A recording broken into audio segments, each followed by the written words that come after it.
too much. Oh, but I need more than nothing.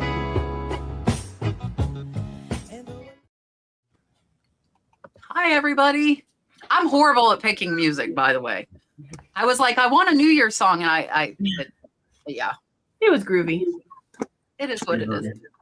Happy almost New Year's Eve. We are very, very close. I told them I'm gonna make my New Year's resolution be to like go live on time. We'll see if that'll work.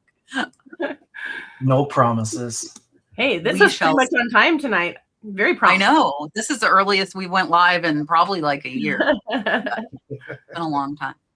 All right. So I'm Kat the Nurse Slipper. If you do not know, I'm joined by my co-host, Sonny, Las Vegas.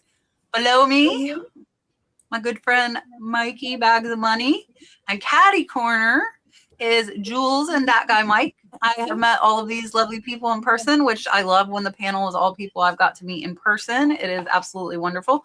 So just in case you don't know them, I'm going to make Mikey big and then Jules and DatGuyMike and let them introduce themselves, tell you where you can find them and if they have anything special going on soon. So here is Mike. Ooh, well, thank you for joining us today. My name is Mikey Bags of Money. I'm on YouTube, Facebook, Instagram, TikTok, all that stuff. I do shorts and long form. Been reselling for a while now, and I just like sharing my journey and having a good time. Glad to be here today. Perfect. Here is Jules and DatGuyMike. Hello. Thanks so much for having us, Kat. And what a fun panel to be a part of. And DatGuyMike made it barely in the door, but so glad he's here with me. We have a YouTube channel, 1WayVintage. We are reversed right now. Sorry about that. However, we put out weekly thrifting content. We also go live weekly Wednesday nights, which I changed just for Kat. Just for Kat. So I can see her show. But yeah, you can catch us Wednesday nights and just check out our thrifting content. It's always more fun when DatGuyMike is with me. Do you want to say something? Hi, happy after Christmas.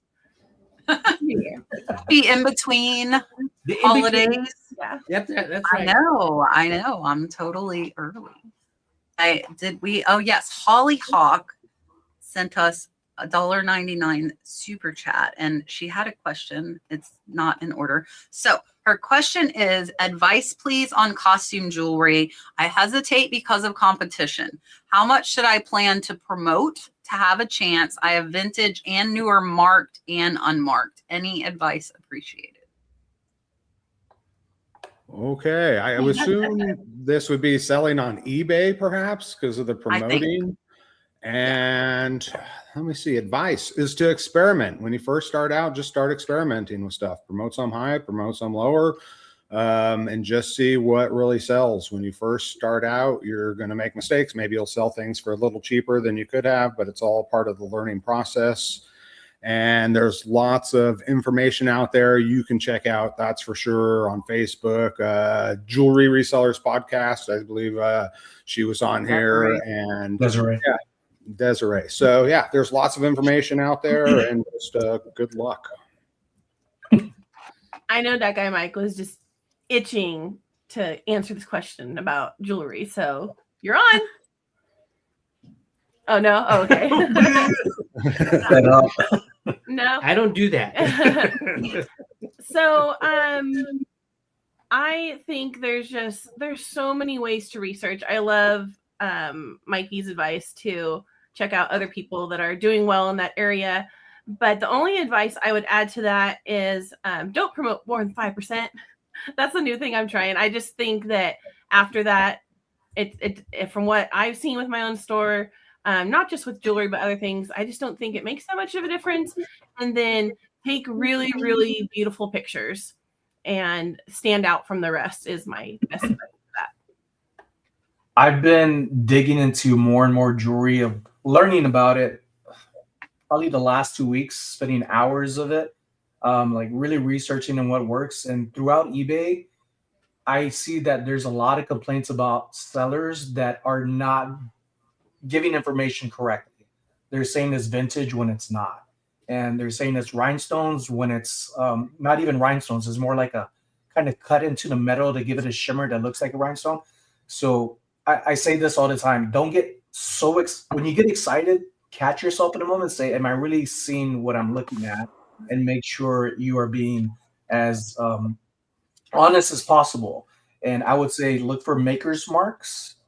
If you can't find a name on there, take a photo of it. At least you're showing information about it. You could add a variety of photos of jewelry. I also do measurements when it comes to listing them.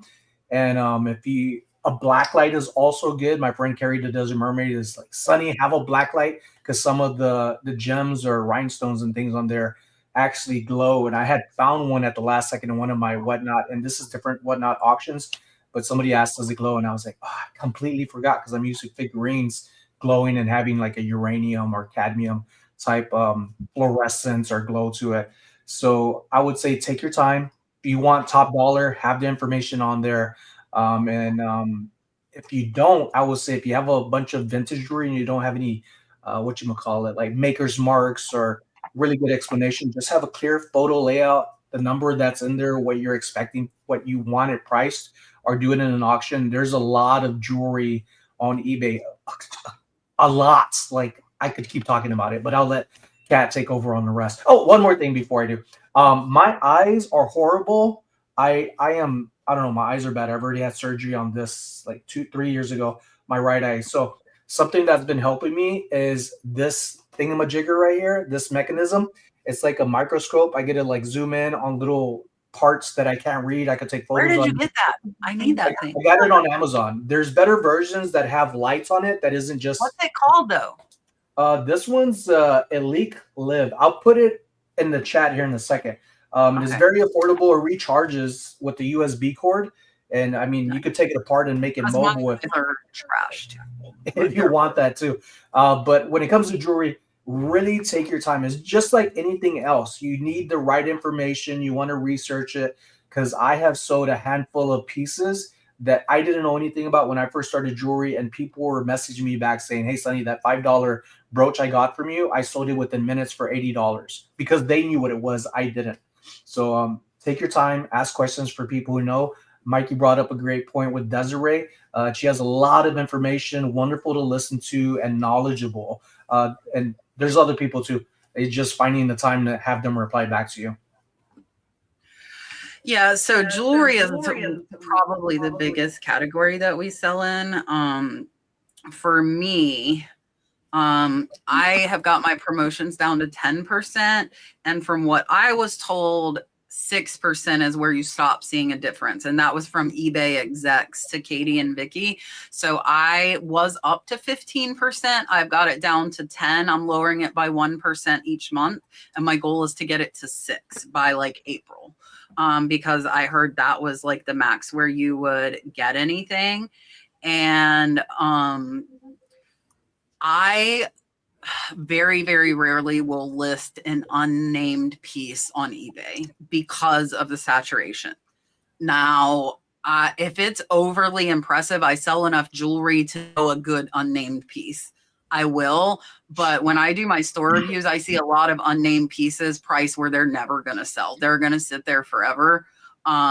So I would just caution with the unnamed pieces. If you can't find a comp on Google Lens and it's not overly impressive, I wouldn't waste my time if it were me.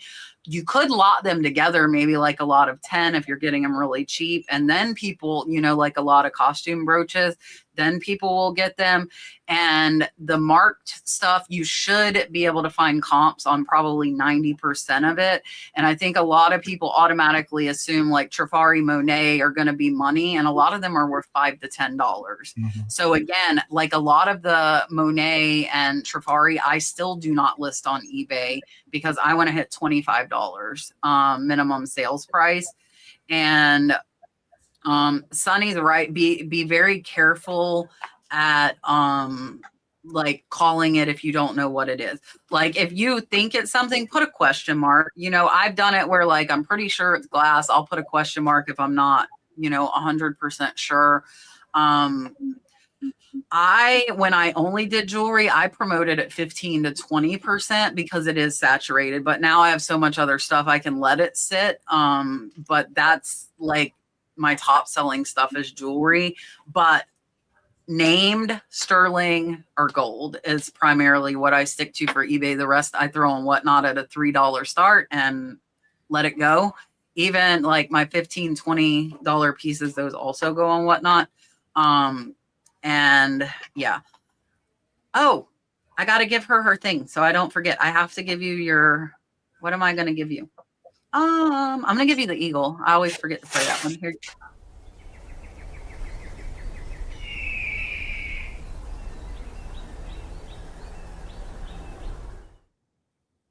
Eagle. Can I show you something, Kat, or everybody real quick? Yeah. So I ended up going online and I shared the photo of exactly what I said you should do. Take a photo of everything that's showing the fronts of like your brooches or whatever items you got. So the one piece that maybe decide to go for around $80 on the purchase of around 50 or so brooches was this one immediately, because this one alone is by Ladder. It looks like LATR, and a lot of people don't look it up. It's lunch at the Ritz. And this one alone was so anywhere from $70 to around $125. So when people say, no, you need to do your research, I usually do this one. It's not on purpose. It's just my way of doing things.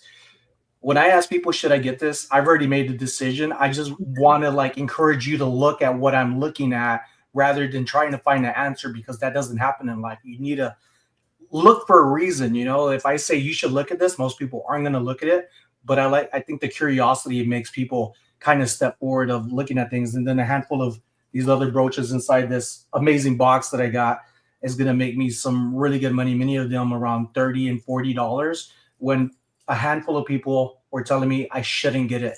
And I can't wait to make a video on this bad boy right here. Beautiful. Yeah, do your own research. I mean, but I think the thing I see most often is people have in their mind what they think something's worth, and a lot of times it's not. And then you overprice it and it doesn't sell, especially with unnamed pieces. You know, that's why I hardly ever put them on there.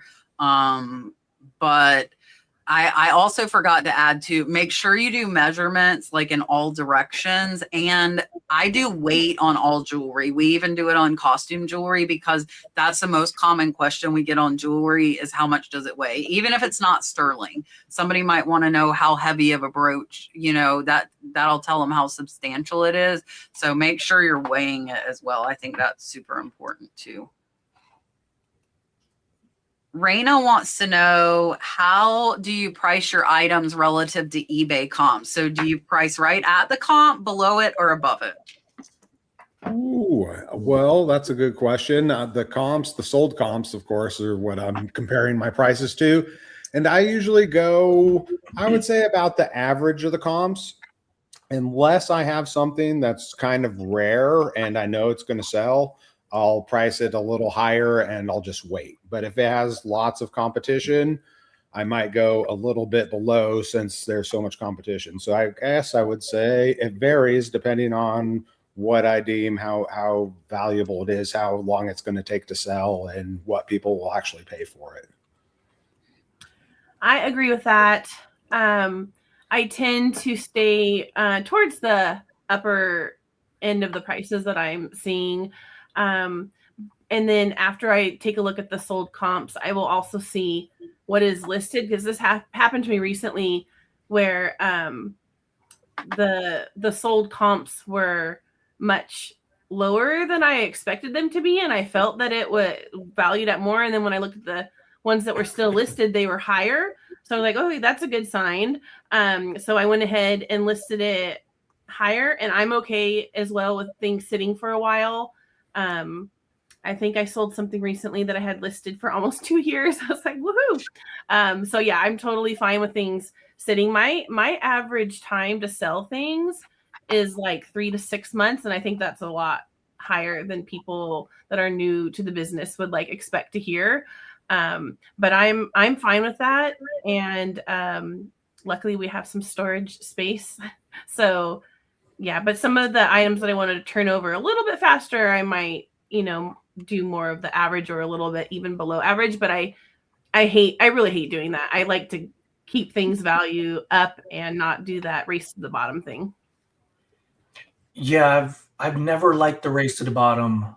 When you see, say, jeans going across the board for the last 90 days at $50, and all of a sudden somebody comes in at $10, brand new with tags, no flaws, it drives me nuts. But at the same time, a lot of people don't want to go towards that low price item because then it makes them feel like, what's wrong with it? You're not being honest. And I learned this lesson a while back out in California. With one of the other resellers named Charlie. I was out there with them with Harry American Arbitrage and Dawn Lady Arbitrage.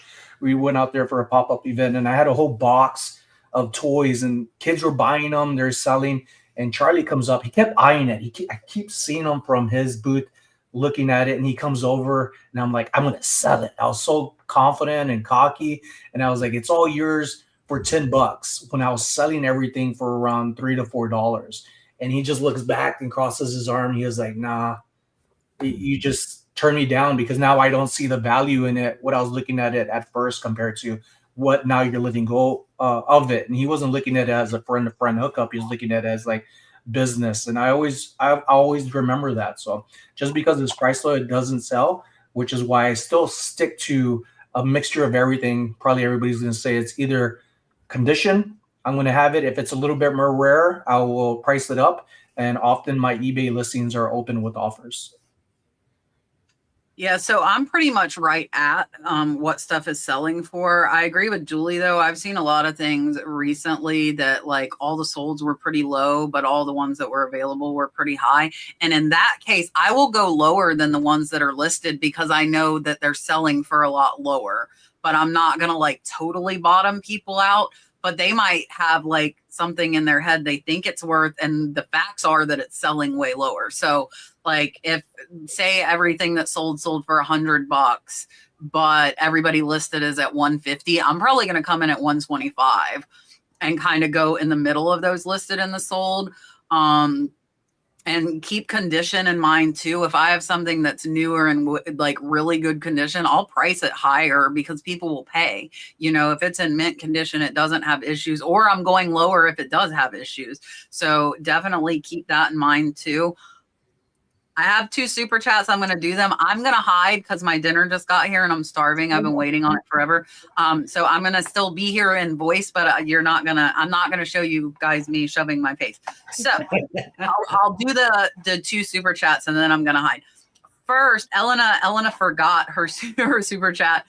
She sent $1.99, my good friend, Treasure Diva Thrifts, and she likes kitty cat. So here is that for her.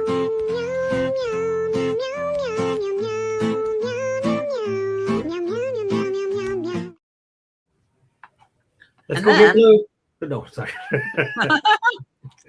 My other really, really good friend, and cheating and already eat, like I'm so hungry. Scott wants to know, how can he price the stuff way too high and sell it immediately? I love it. I have to say something really funny to this. Sometimes, like I had something priced too low, like Sonny was saying that, you know, people worry that something's wrong with it. I ended it and priced it at quadruple what I had it, and it sold in 2 days. So people really will look if it seems like it's way lower than it should be and think that something is wrong with it. So, all right, what I think Scott deserves Kevin because I can't. He does.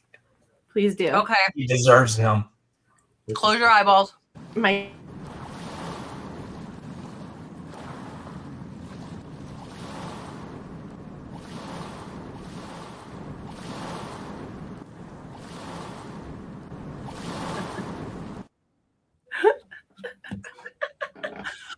Poor Mike. Mike wants an encore. yes, he does. Here, I'll look with my good eye. That's my bad eye, by the way. Now the super chats are rolling in while I'm shoving my mouth. Lydia wants to know, how do you create a bidding culture during live sales? So, what are some tips for growing your live selling business? That's a good question.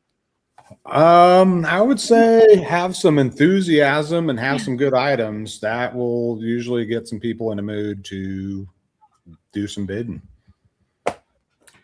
Yeah, I think that it takes time to grow. I was just looking at the chat, and several of our like best little gathering of people are here supporting us tonight. I see you. Thank you so much for being here. They're the ones that show up every Wednesday night for our live sales. But get yourself a DatGuyMike to keep the show interesting. But no, I think it's the enthusiasm, and it's you have to build the culture yourself first, and then ask them to tell their friends. And then of course just being consistent and bring good stuff. Bringing good stuff. Yeah. That's kind of the big thing. You know, finding the stuff that people would want that is, you know, that you just don't want to find, hey, look at this brown toilet paper roll or something like that. You want stuff that people are gonna find interesting and eye-catching, that type of deal. And enthusiasm is a big thing. Having said that, we don't do bids in our life. We don't do what that. Are we even talking about? But on our live sales and stuff like that, it's still having a fun culture. Yeah. Of have fun, having fun, and selling it, and be honest. I know Sonny's going to say that. Be honest. That's true. Very true. I like the way Mike was talking about it. I was like, man, he has some experience, and then Julie called him out. Like, we don't do that. But I think what I took from that was that he's telling us his experience that he wants as a customer, and that's one thing you always got to think about too. Would you ask yourself when you have something or a live show sticking to it? Would you be interested in your own show if you did it your way? What little changes can you make and still be yourself? It is not always easy for some people. Some people think, like, I'm so comfortable talking in front of people. I think I just learned to let myself go, but I still get shy at times. And there's moments where I'm just thinking about other things like my son and my wife and caring about them. But I'm not changing who I am. I'm being honest and open about what I'm doing in my live sales and saying, look, I have this item and I'm focusing on it because I want people who are watching me to either learn about things, hang around, and possibly purchase something. So I learned a big change in my second time coming around on Whatnot. My first time, I wasn't the same way I am now. I learned a lot from it. So this time is one that y'all mentioned was be consistent. Try to think about a schedule that works for you, because those are going to be the same people that you're trying to find their schedule be the same way. You think about an item that you have and people that like it and people will keep coming to you is because you have the same style in many different ways, shapes, or forms. So I have been pushing every day and do my best since I've been back on Whatnot to be on Monday mornings at 8:30. And by the time I even go live, I'm already seeing people pop up. And even if, like, I think it's been 4 months now since I've been on Whatnot, and I have tried the taking photos of everything, and that doesn't work for me. I think people like the mystery, and they know they're going to hang around for about an hour or two. Before, it was only 30 minutes until I was encouraged by the bearded thrifter to say, hey, you're at an hour, like, you still got way more stuff, go for it, and it was encouragement. So I tried it and I did way better. And there is what I found, I don't try to have the best things last to drag things on. What I find and my eyes go towards that's around me that I've already prepared for the Whatnot show, I am bringing up. My last show, I ended up having some brooches and a couple of earrings and some small figurines because that's what I like. And right when I felt it was slowing down just a little bit, I said, I'm going to push some of my fencing pieces. And I'm glad I did that, because I would have only turned around with around $75 in sales, which is $75 I didn't have. I'm very grateful and thankful for it and the people that come and show up. But once I started bringing in the fencing paperweights at $3 start off, like everything else, I ended up making, I just cashed out right before we went live from PayPal from that show. And I made out with $1,275. And that made a huge difference. So the things that my stuff was selling for, some of them were more than eBay and other listing comps. And I I can't say it's because of who I am. It's because it was the right people that showed up. They know I'm trying to bring quality items. They know when they try to catch me, and they know that the prices are going to also be fun and entertaining. So it's not just me being entertainment. It's also the people that are coming looking for items that you may have and sticking around because you are almost that promise and guaranteed, like Kat, Mikey, Julie, and other guy Mike is going to have some stuff on here. So we show up for you because they're looking for the things that you both like together. Yeah, so I will say and I think people who watch me overall, I'm pretty serious. So like the live shows where they're like, bid, I'm like, bye, peace out. I don't like that. That is not my thing. Just like I don't like live music. And like people saying, oh, you're stealing it, and which they're trying to get people to bid. Some people like that though, because they're getting bidders, so there's a different crowd for different styles of selling.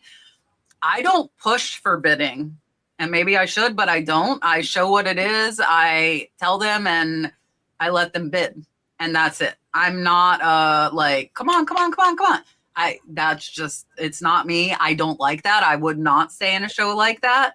But I was talking to them before, like I did a live show immediately before we were live on Knickknacks. And I think for me, I just have not taken my own advice. I haven't been consistent because I don't have the time.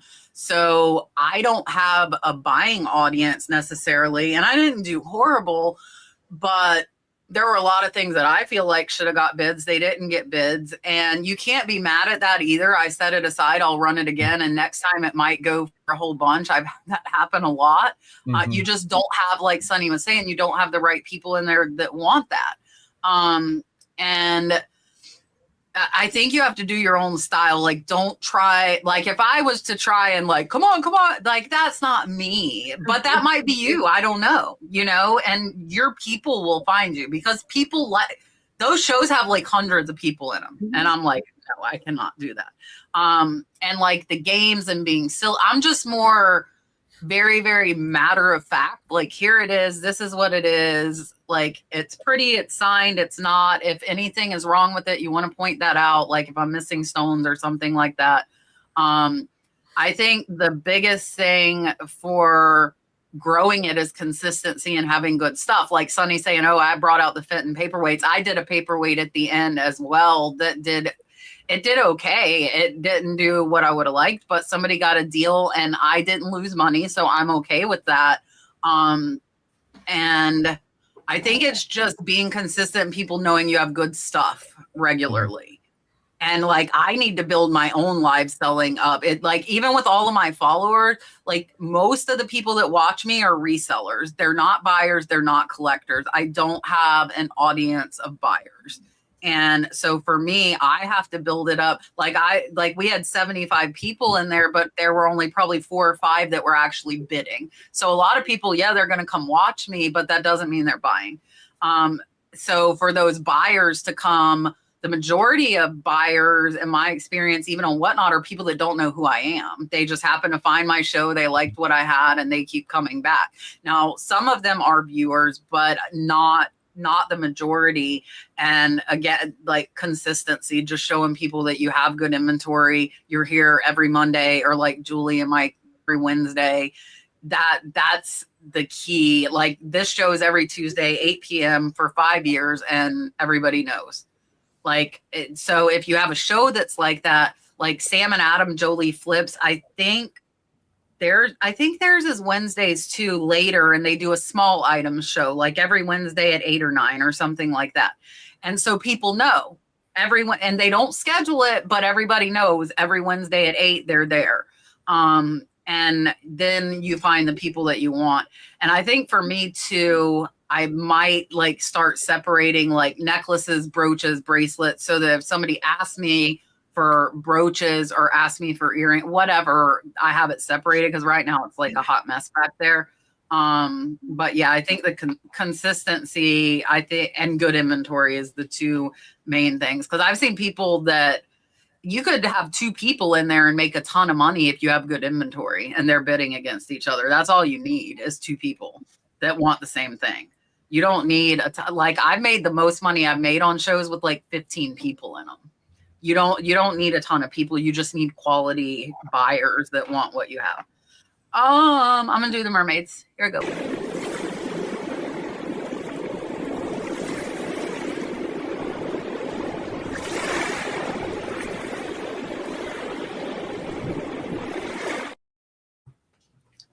And I gave Elena her super chat and I didn't read her question. So I am going to read her question since I did not. She said, Happy New Year. To protect from fraud, does anyone use a type of mark on their products? And if so, how? Ooh, I like that question. I do not do anything for fraud. I do kind of worry about fraud on electronics somewhat, just because someone could buy one and return one, but I don't do anything to prevent it. I'm interested to hear if anybody does. Yeah, that's actually the first time that I thought of that. I had to think what you were talking about at first, and now I get it. That you sell something and then they try to return like a broken one of the same, and then you could check for that secret mark. Mm-hmm. That somebody tried to do that. We did? Yeah. I don't remember that. It was a broken. They said it was What was it? broken and. Yeah. You're right. It was a Pioneer Woman pot, and they said it was broken. I'm like, I know, I wrapped the heck out of that. Not that they were gonna return like a fake one, but I asked them, I'm like, just return it. They never did, so I knew it was nothing wrong with it. But yeah. Do you do that, Treasure Diva Thrifts? That's very interesting.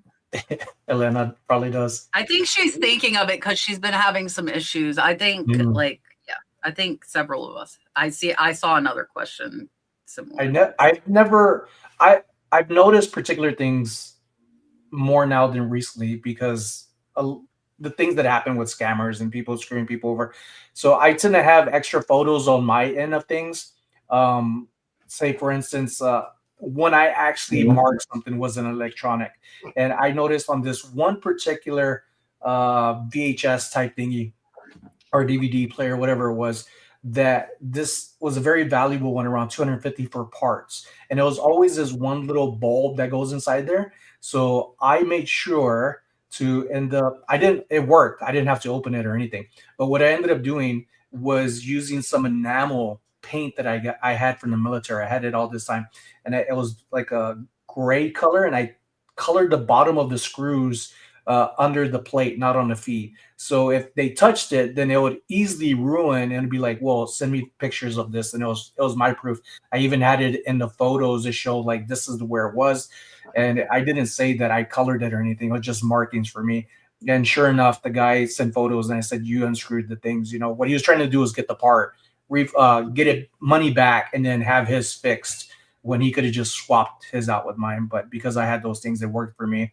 What I will say is just take photos. If you find something very like a broocher, for example, there's little differences in them that's different than others, and just have photos of that in your listing so that way it's proof, not something separate away from your listings. But I think that'll help, trying to find a unique mark or a scuff that only you are kind of trying to find and notice to help you out. Yeah, I think I'm going to throw up the question that this made me think of because I think it'll kind of pair into it nicely. But I don't use a mark, but I tell people I use a mark if I think they're being sneaky. So I will say, okay, as soon as I get my item back and verify with our inventory marking system that it's the same item, I'll issue you a refund. Mm-hmm. If they're being sneaky, most of them disappear at that point. They don't know what I'm talking about. And I mean, really, there's nothing there. But I will say that if I think they're trying to pull like a switcheroo or something like that on me, and that has taken care of it. I talked a couple weeks ago, I am 90% sure, and this is what that question is leading into, and I shared this experience.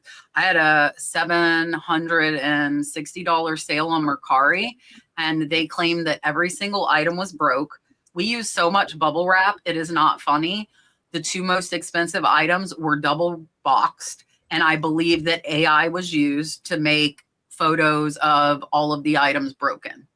And had that been eBay, I would have forced them to send me the pieces because I don't think there were pieces. However, Mercari gave them their money back, and Mercari's max that they'll reimburse you is $200. I lost almost $600. So now I don't put the more expensive items on Mercari anymore. And that is what's, let me find this question because it's exactly what it was. Hold on, right here. So Patty said, first AI or Photoshop scam. I contacted Etsy with pics and they said I didn't need to refund them, but she blocked a buyer. So she's just making a statement. And I also saw another post down here too from Dusty saying people are using AI photos. They absolutely are. Like, I knew there was no way that all 4 of those items were broke, and I asked them to send pictures of the interior boxes that the items were in, and they could not do so, and Mercari still gave them all of their money back. And I was not happy, but I will say that I had somebody do a switcheroo on eBay, and I told eBay, and I knew, and I was prepared, and they were being very rude. It was a Tiffany trinket box. First, they told me it was fraudulent, and it was not. I knew 100% it was authentic. And the first question they asked me, though, was about the lid and said they needed a replacement lid. Not the whole box. And so when they sent it back, I let eBay know that the lid had been switched, and eBay gave me my money back. They gave me full refund. When I like reported an issue with the buyer, I got all of my money back. So I have never had to ask eBay for that, but you can. So like, if you think that that item has been switched, report the buyer. Report the buyer. eBay stood by. If you're doing it over and over, obviously they're probably going to stop at some point. I had never asked for that. They gave me all of my money but the buyer got a full refund. They got what they wanted, unfortunately. But like AI, it's just scary. Like I said, though, for eBay, they will send me back those pieces, put them in a box, because if they're making up a photo, like I'm going to make them send the pieces back. And normally I don't, but now that is happening, I think we need to be more diligent. And I say this all the time, though. I like to think that the majority of people are good and they are not going to do this. Like, I don't want to think that the world is full of all these people that are going to start all of a sudden doing these scams and frauds. And every business has losses. Like, people are stealing from Walmart. They're stealing from all of these stores. It's pretty much the same thing, guys. You're a retail business. Even if it's online, you're gonna have losses. And that's basically what you have to chalk that up to. And yeah, is it annoying? Is it frustrating? It is. But like, comparison to your sales, hopefully that's going to be a small amount and it's not a high dollar item. And typically you get more problems with the lower dollar items than you do the smaller items. All right. I think I have more super chat. I do. Treasures by Jim said, what was your best sold item for 2025, low cost with a high profit? My best selling item. I didn't even have any huge scores or great selling items I can really think of offhand. One of my recent ones was probably some Lotus lamps. I undersold them, but I sold them on Facebook. I picked them up at a garage sale, I think for like $30 or something like that for the pair. I thought about putting them on eBay where I probably could list them for $600 to $800, but I really didn't want to ship them. And I ended up selling them on Facebook for $300, but that was a pretty cool one. I enjoyed that. That was my most recent favorite sale, I got to say. Oh, you were so hoping for this question, weren't you? Not really, but okay. Hey, I'll take it. Go ahead, tell your story. All right. It's in our video as well. We went shopping. It was a last minute, 15-minute pull into Goodwill and went around. I literally lifted up and looked up at a shelf and I kind of pulled it off the thing and went, wow, this looks pretty neat. And I was just showing her and she looked at me and she says, let's take a look at it. Other than that, it looks cute. Yeah, I was like, that's cute. Oh, that's cute. And maybe we'll have it in our house just as our personal stuff. Well, she started looking on the thing after we bought it. Mm-hmm. Our buy-in was $7. $6. Or $6. Okay. And then our sell. It's an Italian metal tree. And yeah, our video is called 6 into 600. So there you go. That's the you flip. didn't show her the sell sign. Oh, you want? You did Sorry, show us the Mike. prints. Sorry, he wants proof of the sell. Whoa. Is it backwards or good? Nice. Good. That's good. Good. Very nice. Yeah. So that was our big sell of the year was from him. And I said, hey, go find me something good. We have 15 minutes, and he did. It was fun. Yeah. Those are the Find some moments. more really good stuff, Mike. Yeah, it was fun. My recent one has to be the fin pieces I mentioned earlier. I found it on Facebook. I was at the hospital. My wife was off that day. I messaged them saying, is this really real? 200 for all these fin pieces? And they replied back saying, yes, can you meet now? And I said, babe, I got to go. And it took 15 minutes down the road, came right back. She said, did you get it? I said, yes. She said, good. And that was it. And I sold it just the other day. I still have 10 pieces. I sold 20 pieces and made out with around $11.50 with them off of $200 purchase. Wow. So that was my recent one. That was really fun. I was like, this can't be real. And they were all pristine, no cracks, no chips, hand painted. I was like, oh my God. That was exciting. Cool. Yeah, that's awesome. Mine the last 90 days was a turquoise beaded necklace. It wasn't super low cost. It was $50 into 600 because it had a 14 karat gold clasp. A lot of people don't realize like just that 14 karat gold clasp significantly increases the value of a piece of jewelry. And over the year, I tried to look, and if you do the whole year of sales, it won't let you sort them by highest price. So it wouldn't let me do it. I tried just now on eBay.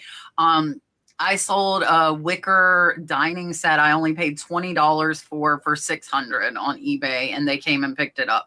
So that was a good one as well. I've had a lot of like higher ones earlier in the year, but I can't remember them. Yeah, and I tried to.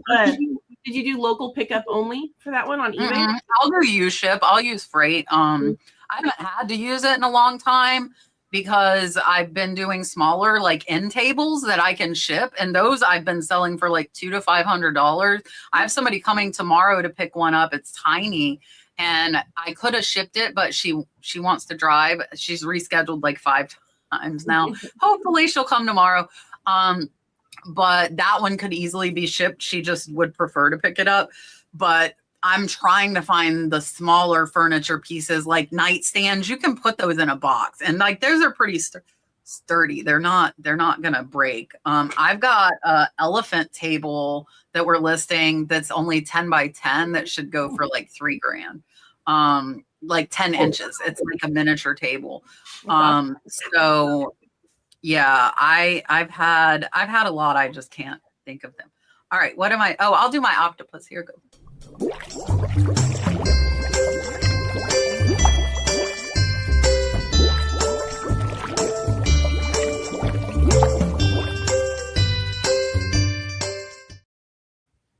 Look, Chance is going to pay me to tell on myself. Okay.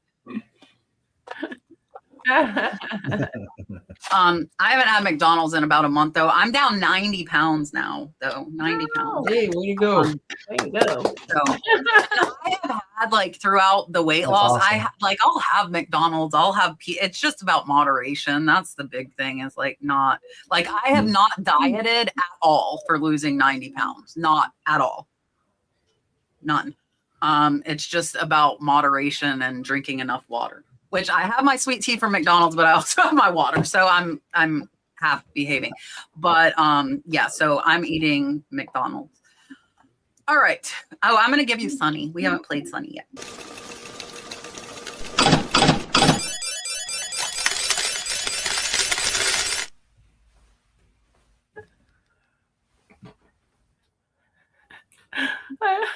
Mikey, we got to do the same thing. Here, come on.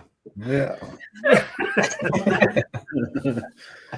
Oh, so That funny. has to take a lot of effort to make your hair swing, doesn't it? It's getting the momentum, the inertia haven't from tried the bottom, and then it just starts going and going, and Oh, then it Kat, just you lands really on your need to face, make and it one. takes longer to get it out of it. Kat needs to make one. And everybody's gonna, Ugh. after that, everybody's gonna have a neck brace on. I know, Yeah. right? What happened? I tried to copy Sonny. Marcella sent a $5 super sticker. I'm getting to play all of them. Here's the fun doll.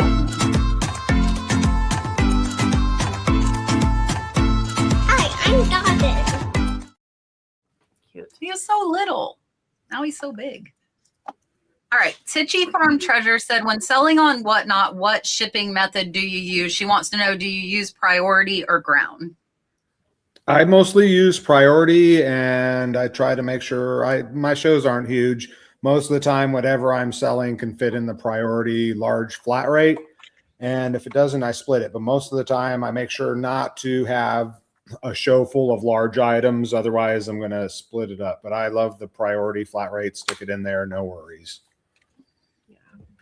I haven't sold on Whatnot for years and years. But I remember that's what I used. I used to stock all those priority, and then I actually redonated them back to the post office because I hate when people donate those to the Goodwill, and then the Goodwill tries to sell. them. But yeah, we haven't been there for a couple years. Looks like fun. I'm always tempted to go back. I'm trying to see right now to tell you how exactly I have mine, because it's not just a flat rate or something. I have a particular setup for it. Going into my live show, setting shipping. So I have free pickup for those who are local. They could pick up, and I have a designated spot at the post office where I meet up. And usually Amy, if she's not in here, she's one of maybe 3 customers that I get. And she's the closest one. The other ones are in Henderson. So I have my domestic shipping set up as first class mail letter. And then there's domestic shipping underneath from 1 to 5 pounds. I have that on priority.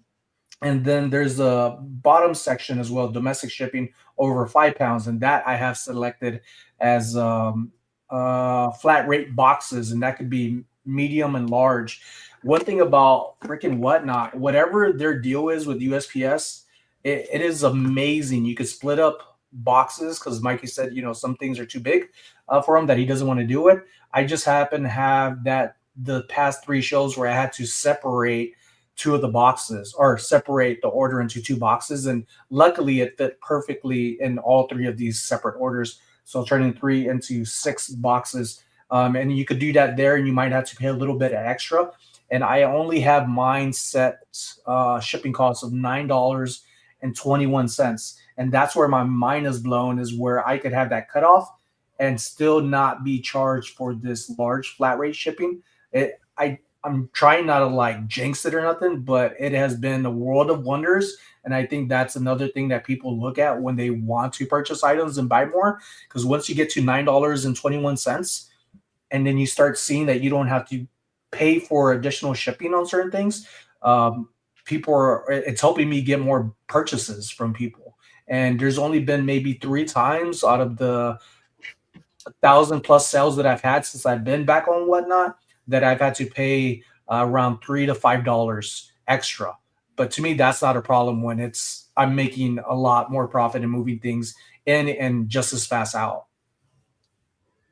Yeah, so I just do whatever Whatnot says, and I think I probably have that set up like Sonny. After it goes over a certain weight, it goes to priority. So we just do whatever Whatnot says.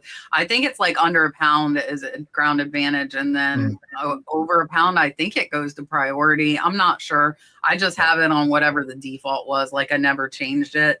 But our jewelry is at 2 ounces, so you could get 8 pieces and still be under a pound for the shipping cost. But I haven't done the max out. I might with jewelry. I wouldn't want to do it with ornaments or salt and pepper shakers, just because I'd be worried that it would go over. And I think it does after, when I did the salt and pepper shakers, because I had several buyers that bought quite a few, it separated their box after 5 pounds. I think it gave them a new box, which I like. because I don't really use the flat rate ones. I guess I could, and if I start doing it more, I might be able to figure it out. But we just have it set on the default ones. What do I get to play now? Oh, here, let's do the original one. Here you go.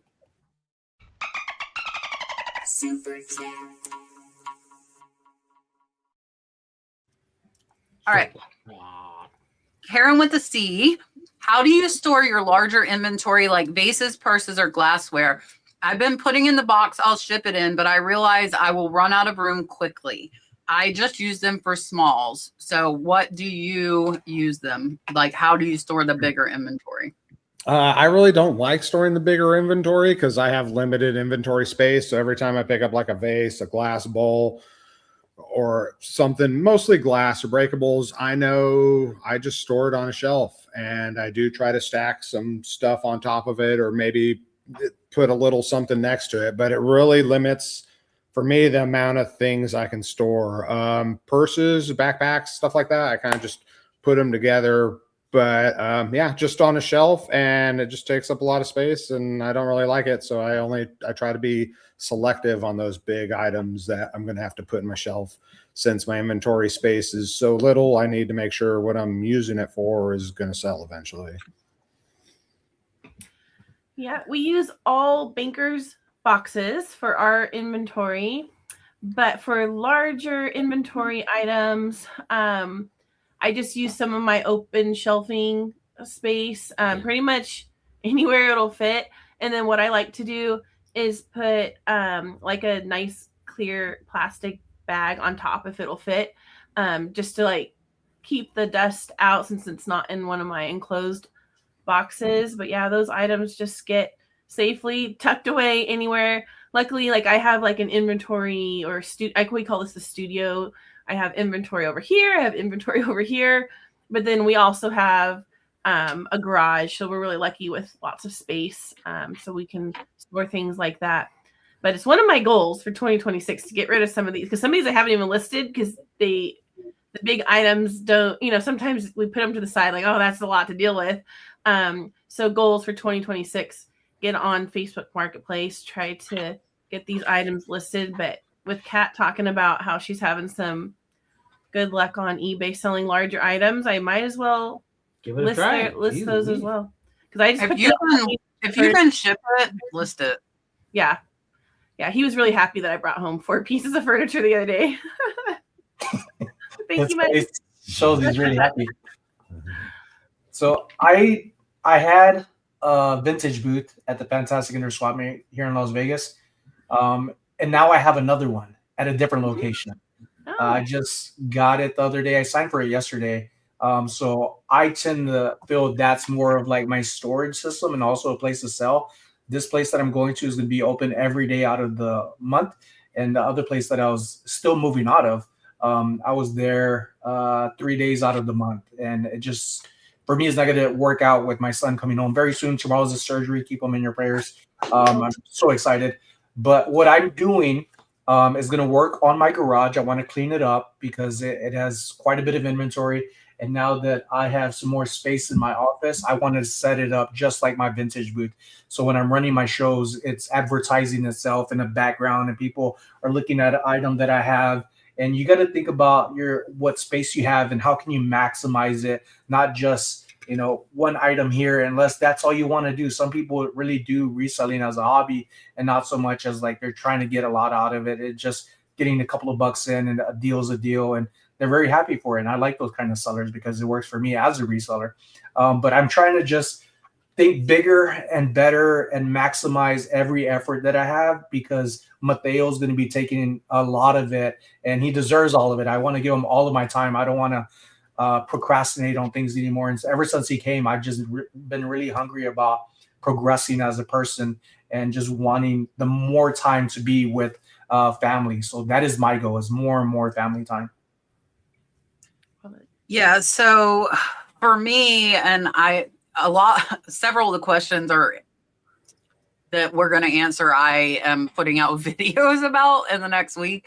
But we are, and I talked about this last week, we being me and Trish from List Perfectly are going to be inventorying my 9,000 items, and we are going to be organizing them, and we are going to be skewing every single one of them individually.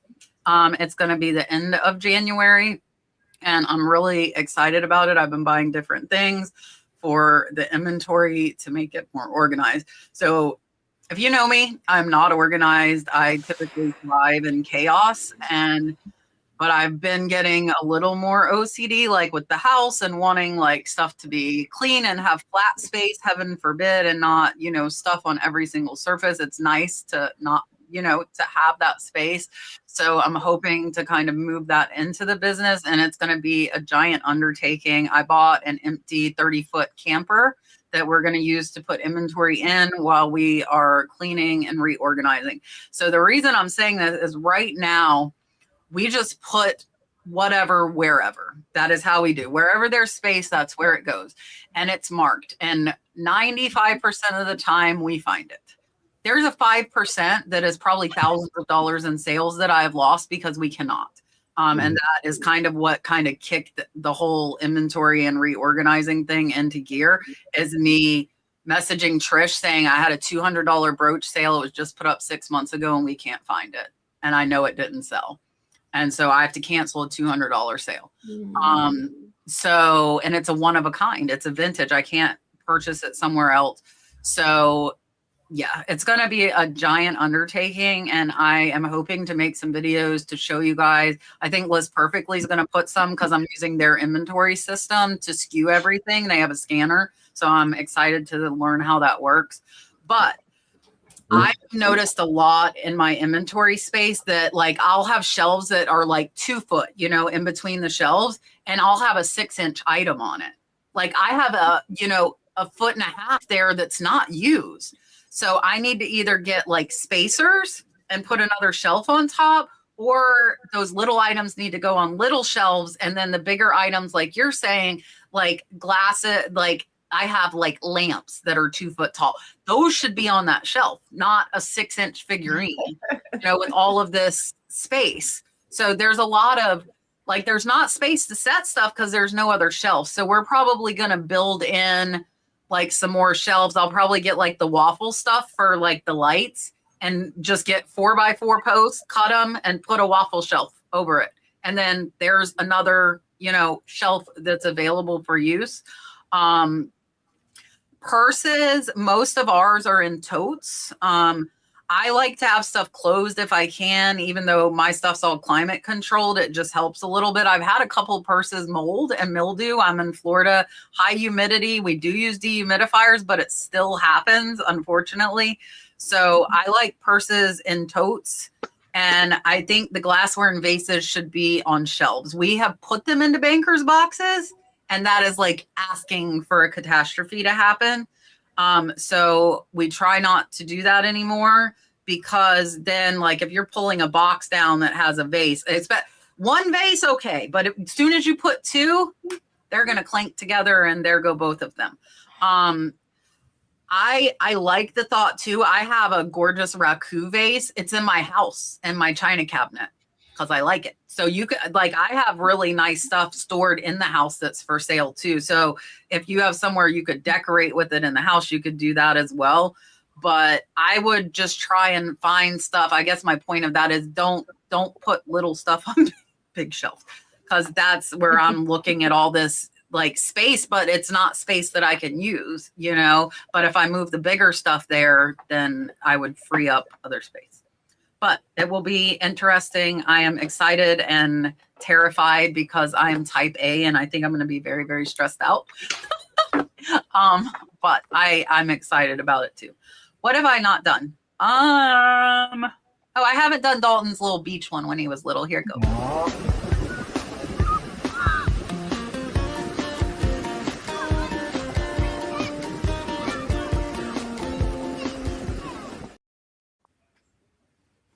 He's still like that. He is my child. All right. Constance says, I want to make money in January. Any tips, tricks, or advice?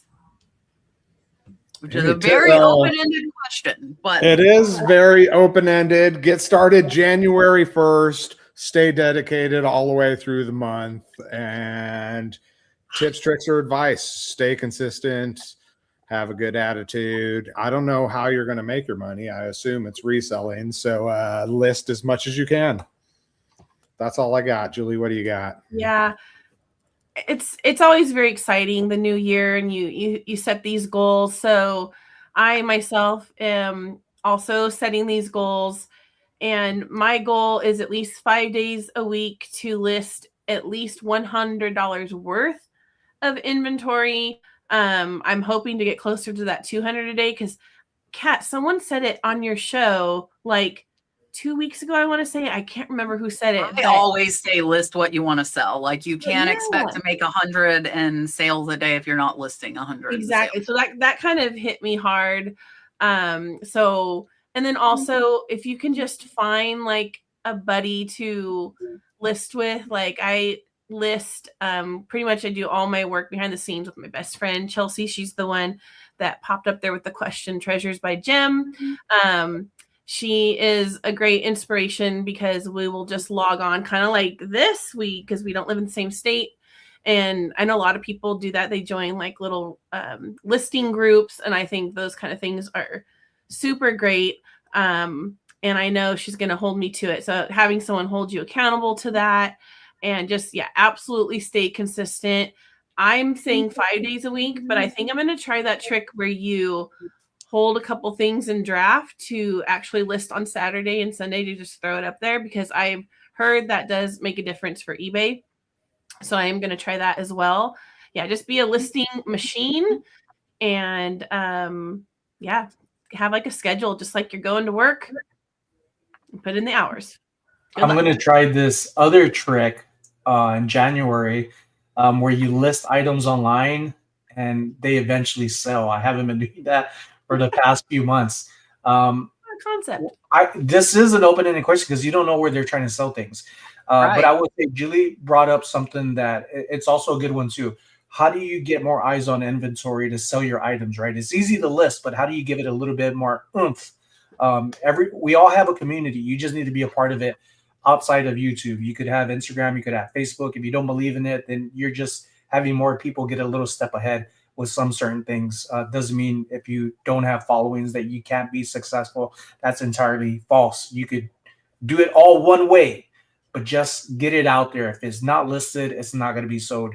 But it's a good thing to add some groups to your, say, Facebook, and just have it. You don't even need it a personal page. It's just a Facebook page that you have for your business, that you could join other groups that are into pottery, glass, whatever you're into. And sometimes people just show it to say, hey, I found this at a yard sale. And immediately they're being sneaky. They're trying to sell it without promoting it to sell, because some platforms say do not promote your stuff to sell. You're not, but people are going to private message you. So you could do that. But there's also groups on Facebook and other places to where you could advertise on Mondays or so on, depending on the rules of showing your item or items and putting a price on it.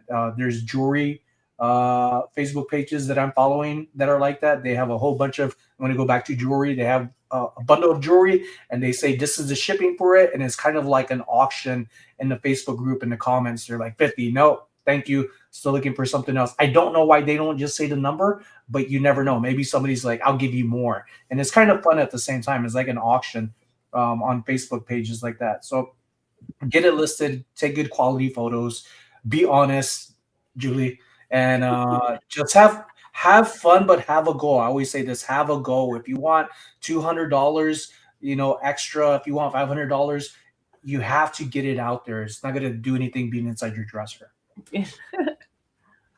Yeah, and I mean, consistency listing, but you can list all you want, and if you have crap, it's not going to sell. Yeah. So check the sell-through rate, make sure it's stuff that's desirable.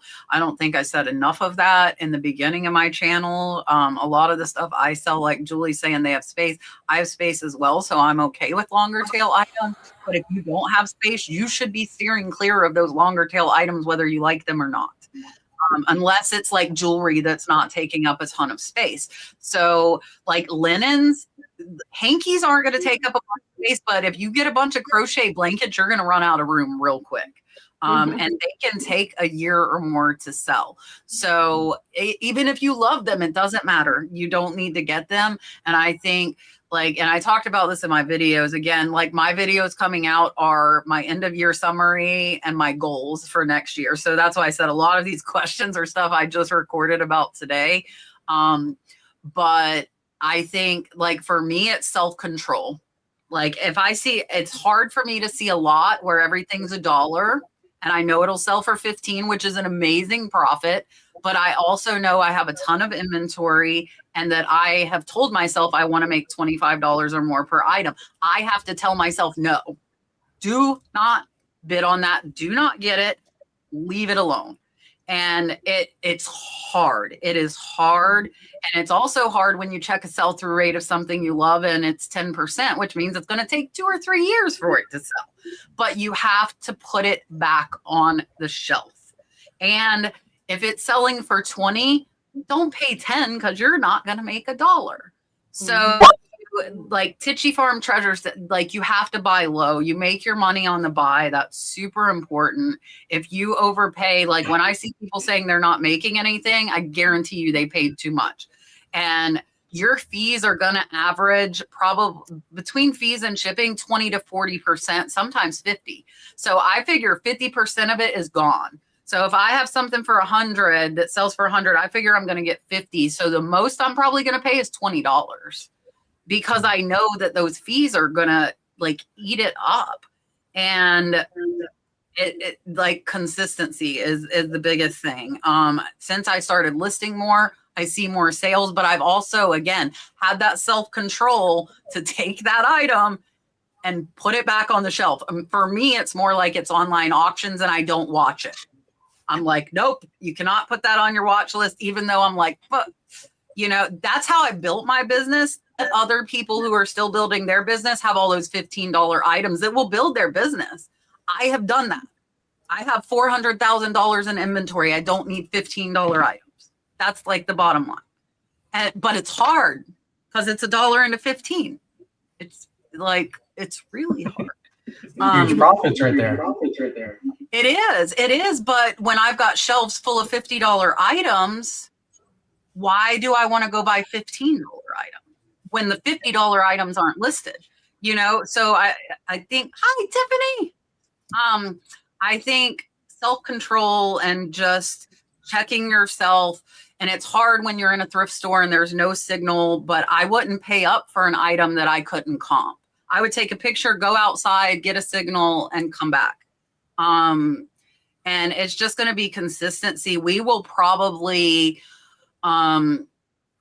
put another sale on in January of items over a year for 60% off to get them out of here. Because when I do inventory, if it's been here for years and it's under $15, it's going bye-bye.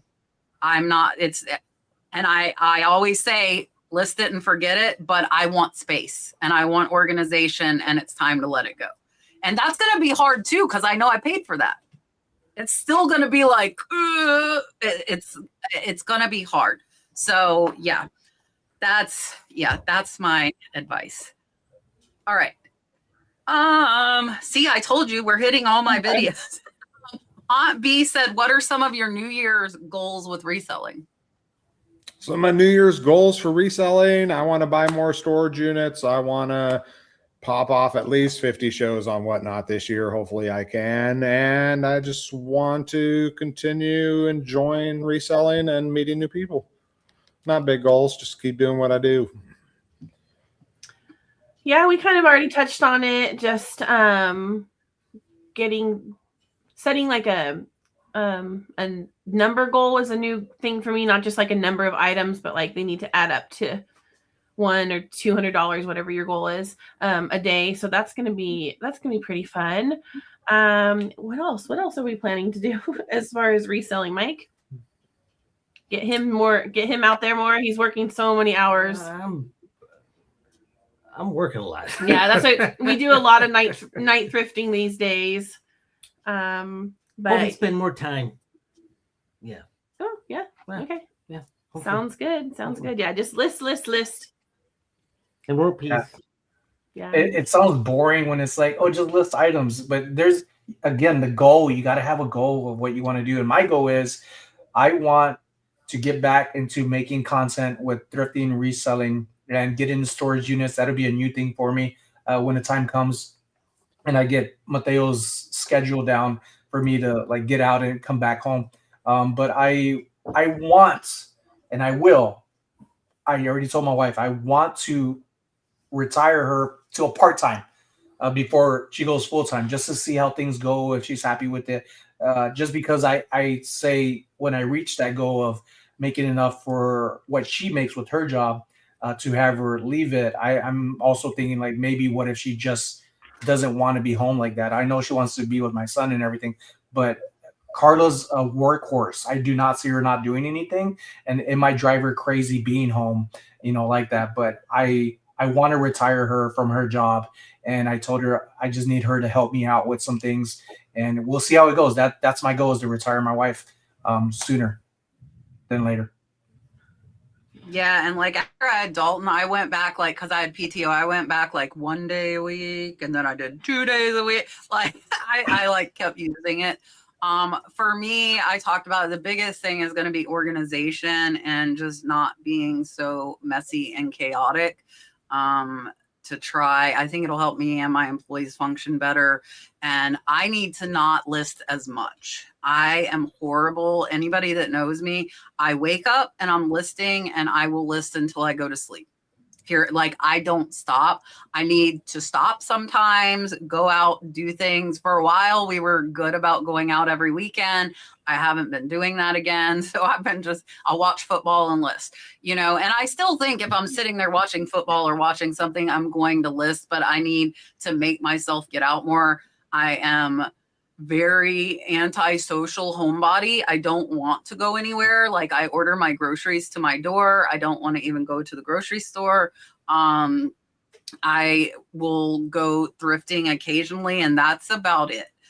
So I want to start, and I actually, and Elena, you'll see it in the video. I talked about I might want to try and start and one of the questions is about, are there any get-togethers? I might try and start something local here in my area, maybe like to meet once a month, because I need to socialize. And that'll make me, just like we can meet like once a month at the flea market or something like that. Oh, Brooke brought Buddy out. Oh, I have food out here. Oh, good Lord. But yeah, so that's going to be the big thing for me, is try and have a better work-life balance and try to get more organized. Buddy is big. You can't even see him. Yeah, he's very big. Oh, there he is. He's cute. He's very rotten. Very rotten. All right. Your breast stinks. Ellen said, should I get a P.O. box for my return address? That's a totally personal decision for you. I personally do have a P.O. box for my return address because I don't like to have my real address on the return label. And also, when you have a P.O. box, all your deliveries that you get delivered at home, you can just have it to the P.O. box, and you don't have to worry about it sitting on your porch at all. So I used it for business, and then I found other ways I really like having it sent right to the box. That don't have to worry about any porch pirates. It doesn't cost very much per month either. So I would do it. I did it. It's a personal decision. I definitely do it. I definitely recommend it. It's a write-off. And what I found out, we get ours through the UPS store. They have a little mailbox system there. And we just purchased the very tiniest one, and they're so great. If you get a larger package, they just put a note in your box that there's a larger package. They store it for you wherever they store it. So there's never a reason to get one of the big old boxes.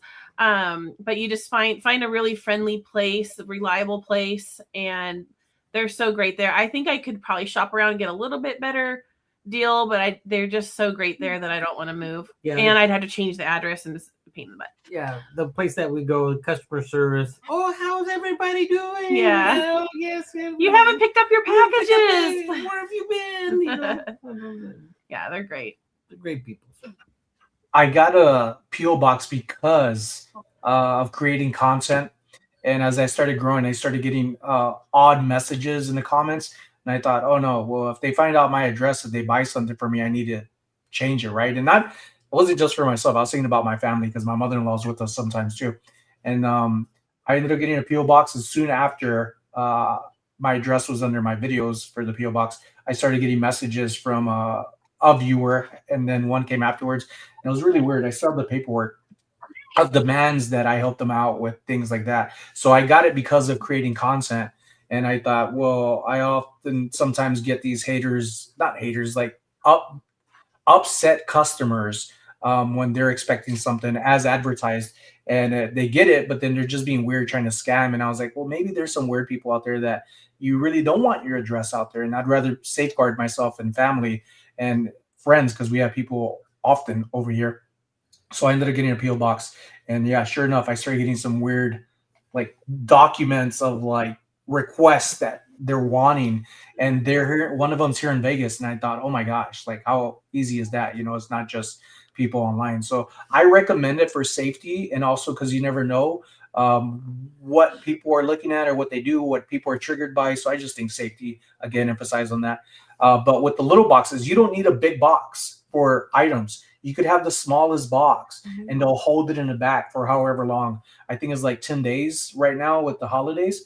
So at least our post office in our area is 10 days that they hold it. And if you ever are going to be away for a while, like on vacation, it's going to be longer than that. You could just submit a form online or in person at your post office and say, I'm going to be gone from this time to this time, and I'm going to be picking up the mail in that case. And then they'll even hold your like home address mail too. So it's also a good thing. So remember I said I don't ever want to leave the house. If I did not make content, I would not have a PO box. And that's why. But I, like Sonny, I actually got my PO box when I hit 500 subscribers. We're very close. I think by New Year's I will be at 125,000, which is awesome. I think I'm like 20 something away from 125,000. But I got my PO box when I had 500 for the same reason. Just because I wanted somewhere where I could like tell people if you want to send something, like people will send cards. I don't get like a ton of stuff, but that way they don't have my home address. And before I started making content though, I've sold on eBay since 99 and I always used my home address. I never have worried about it, but with content creation, I just think it's kind of more of a safekeeping. I think the crazy people on eBay are very, very far and few between. But they are out there, but there are very, very few of them. So if I was not making content, I would not, is my answer. I don't see, because I would rather my mail come to my house. My employee goes to post office, by the way. I don't. Todd, I'm sorry, I missed this. So I'm sorry, it took me a couple of minutes. Todd wants to know, would you list a $10,000 item on eBay? I thought that was 10 million when I first read it. And I was like, but I mean, 10,000 is still the same as 10 million to me. So would I list a 10,000? Absolutely, I would. Would I have some fear and everything else of the sale not going through? Of course I would. But if eBay is the best place to sell this item and that's where you're going to sell it, that's where you should sell it. I mean, it's not easy to sell a $10,000 item. That is the great thing about eBay, is the wide audience they have, worldwide audience. Putting a $10,000 eBay item on Facebook Marketplace is going to have such a smaller thing, especially unless I opened it for shipping. So yeah, $10,000 item on eBay. Maybe I'll even do it one day. I would say 100% yes. Soon. Just got to find it in a storage unit. Yeah. Absolutely. I would do it. And then I would find all the possible protections, the insurance, the best way to ship. Probably be messaging Kat, say, Kat, What do I do? What do I do? I'm so scared. I got a $10,000 item Yeah. for sale. Yeah. And then I would like I don't know if I would do like a special delivery service, signature, all that Oh, stuff. yeah. I'm It'd be sure. automatic. Yeah. But With yeah. with what the 10,000, I talked to the eBay regional manager, whatever that guy. I'm trying to remember at the Boss Remix, and he said one of the biggest things that they sell is like machine parts and car parts and things like that. So if you figure, if you figure, they're selling like these giant tractors and things like that on there, there has to be some type of like protection in regards to that, So, Oh yeah. It'd be exciting. It, was eBay's the biggest sale of auto parts. Mm-hmm. Wow. They are. Yeah, do it. That's immediately gonna go down to $9,300 because of the 13% fee. So it's still an amazing flip, right? And I'm pretty positive it's gonna be a signature required for and insurance. I would definitely have insurance covering that and save your receipts. Not only your receipt that you get for it, but you want your insurance information and also the tracking number. The tracking number alone is not going to be enough if something was to happen. So make sure to have those things on hand inside like a clear cellophane bag, have it framed and holding on to it, and just wait for that 30 days to pass. So that way the money is good and golden in your pockets. Yeah, so I've sold $5,000 items on eBay. If I had a $10,000, I would list it without question. I've said it a few times. I say it every time. My high dollar buyers are not the ones that give me problems. It's my lower dollar buyers. I sold two $3,000 purses to California on the opposite side of the country, of course. They were $3,000 each, but the order was $6,000 in that box. I did insure the box for $6,000. It did have to have signature confirmation. I had absolutely no problems. And I do want to put this up because this is something I would consider. Like if they hadn't have been in California, if they had been like mid-country over to East Coast, I would have hand delivered those purses. It was a $6,000 sale. It was a $4,000 profit. If I could have got a $300 round trip ticket, I would have done it because I would have, had the security. U-ship is also another option. I did that for a $3,000 Kappa Di Monte piece. It didn't necessarily need freight, but they actually have white glove service is what they call it. My Kappa Di Monte rode on the front seat with the driver from here to Alabama. And the buyer was willing to pay for that in that situation. So if it's something that I'm worried is going to get broke, I'm probably going to make them do freight and have it hand delivered by a person who picks it up from me and brings it to them. Like my purses weren't fragile. But again, insure it, make sure that you are obviously pack it really, really good. But the higher dollar buyers, I don't have an issue with them. I really have not. All right. What are we giving? What have I haven't done the whale. Here you go, Todd. I'll not torture you with Kevin.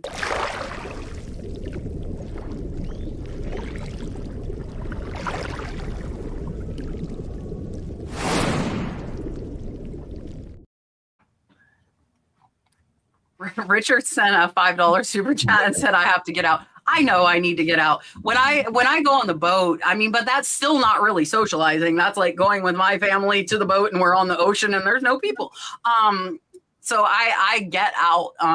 We go there's only one place really here to hang out, and it's a pool hall. And the kids can be in there till 9. So we actually will take Dalton and his friend and let them play pool. It's very amusing to watch. We let them play pool and we get dinner and stuff. So, we go. I just need to go a little bit more. And I think I realize that I just have to make myself not be such a workaholic. What I'm trying to see. I think I've played them. Oh, here. I have not played this one. Here, go, Richard.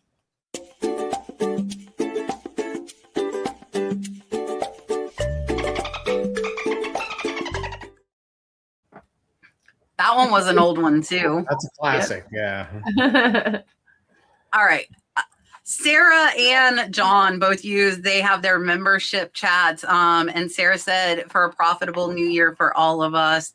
And John's been a member for 64 months, guys. Wow. I've had my membership for over 5 years, which is crazy.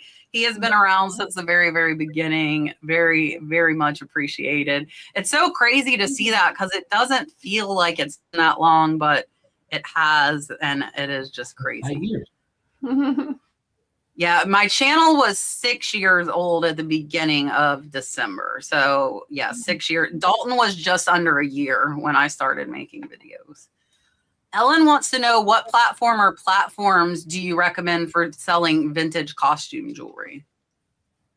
I don't sell a lot of costume jewelry myself, but I always like to recommend eBay to everybody. And since you're going vintage, you can try out Etsy too. I don't sell a lot on Etsy these days. I did a couple of years ago, and definitely you can get some better prices than compared to eBay on certain items. But I just say go for eBay. It's the biggest. It's the best. Yeah. And if you're paying for a cross listing service of some sort, just cross post the heck out of it. See what you get. I've mostly been selling on Whatnot, and also as a customer on Whatnot, I am following a lot of jewelry people, and they're not starting it off like at prices I do at $3. They're starting it off at selling prices like on platforms of eBay and so on. And people are just buying one after the other because they're wanting to buy from that person. And also it's a different thing when you're able to see something live, even though it's on a monitor compared to a static listing of a photo. Even though some people have videos, there's just a different touch and feel and entertainment about it. It gets people riled up. And in an auction, that's what you want, that entertainment, to where it's like, oh, other people are interested in it too. And it takes two that really push the envelope with getting even higher profits and faster turnarounds. And that's one thing I like about Whatnot. Yeah, eBay is definitely our #1 platform for static listings for jewelry, followed by Etsy and Poshmark. So like Julie said, if you're cross-listing, I would put them on eBay, Etsy, Poshmark. I'm debating dropping Mercari. That's something I talked about in my videos too, just because it's such a low percent. But over the year, it was 8,000 in sales. So I'm not sure that I want to cut that rope just yet. And then for live selling, Whatnot and knickknacks do very well for me. And that's my unnamed pieces that I feel are valued under 25 is typically what I will put on my live sales. Sometimes I don't overly go through it. So I've let some through that are worth like 100, 150. And me, like, morally, if I show it to you, I'm going to run it. Like, even if I'm like, oh, that's $100 piece. I pulled a Tiffany necklace out on knickknacks and I ran it for $3. I mean, if I miss it the first time I go over stuff fast, I run it. So there is some gems in there that I miss. But yeah, eBay is definitely my #1 for it. And then Etsy if it's vintage. Carlene says, Happy New Year. Any suggestions? And we talked about this for organizing inventory. So, and this is something I'm going to be doing too. So she has an overflow of totes all labeled, but she's saying it's not cutting it. So what would you recommend that you think might help with organizing the inventory? Ooh, you know what? I am in the same spot. My inventory, it's it's not all over the house. It's all in the garage. So at least it's contained in the garage. My wife will not have any of that in the house. So, but the thing is, in the garage, it's overstuffed. All my bins are full. I got all the shelves are full with all the glass that I can't stack on top of each other and the other things. And it's almost like frustrating. I got so much in there and I really don't want to get like a storage unit or have somewhere else I got to go to do what I do all day. So I'm looking for answers myself on this one. Help me out, folks. Yeah. Well, I sent DatGuyMike just the other day for a little errand we went to Sam's Club. They sell a pack of 20 Bankers boxes for like, how much were they? Do you remember? I think it was like $2 a box or something, right? I think you can get them, for like 40. Yeah. And I think that's a great way to start. You just label them A through through Z or 1 through whatever. And then find that spot in your listing where there's like a SKU or and I use Vendu. There's a spot to put your SKU, and there's another spot that the customer doesn't see, like any notes you want. And I put it in both places because I'm paranoid I'm going to lose the item. And then just decide, do you want to just put random things like whatever fits in the box, and then just mark like go back and put box A and all those items? Or do you want to do what I wish I would have started with, but it's too late now? Like put all your like items together. So A is Not too late. I'm fixing to change it. I'm a little jealous. It's always more fun to like fix someone else's inventory too. Like I would love, if I live closer to Kat, I would love to come help you organize. I know a few people last week said they would come help me, so I'm excited about that. Like Chelsea flew out here to California and helped me organize my stuff. But I have the random, like just like whatever fits in A, and then whatever fits in B. But I would like to have like all, like A is all summer items, B is all paper. I don't know. And then if you don't want to do bankers boxes, if you have nice shelves, you could also do the open shelving concept, where you just, and then organize it, like all your brass is here, all your glass is here, all your wood items are there. But I don't know, maybe you sell clothing, in that case, boxes for sure. And then just fold them all nicely and put them in the baggies. So what do you sell, Carlene? But I would also say that it definitely get some, what do you call those, gorilla racks. That has helped us out a lot, because the gorilla racks also have, they have a flat piece of wood, or so. Well, these ones are metal. Yes, but they have the flat piece that it doesn't slide in between the metal, what do you call it? I don't know. The metal barring and stuff like that. Sorry about that. And no unused space. No you're saying, yeah, no unused space, flat all the way across. So, and the thing is that if you needed a stack, you put another shelf into it. Yeah, you make them high, low.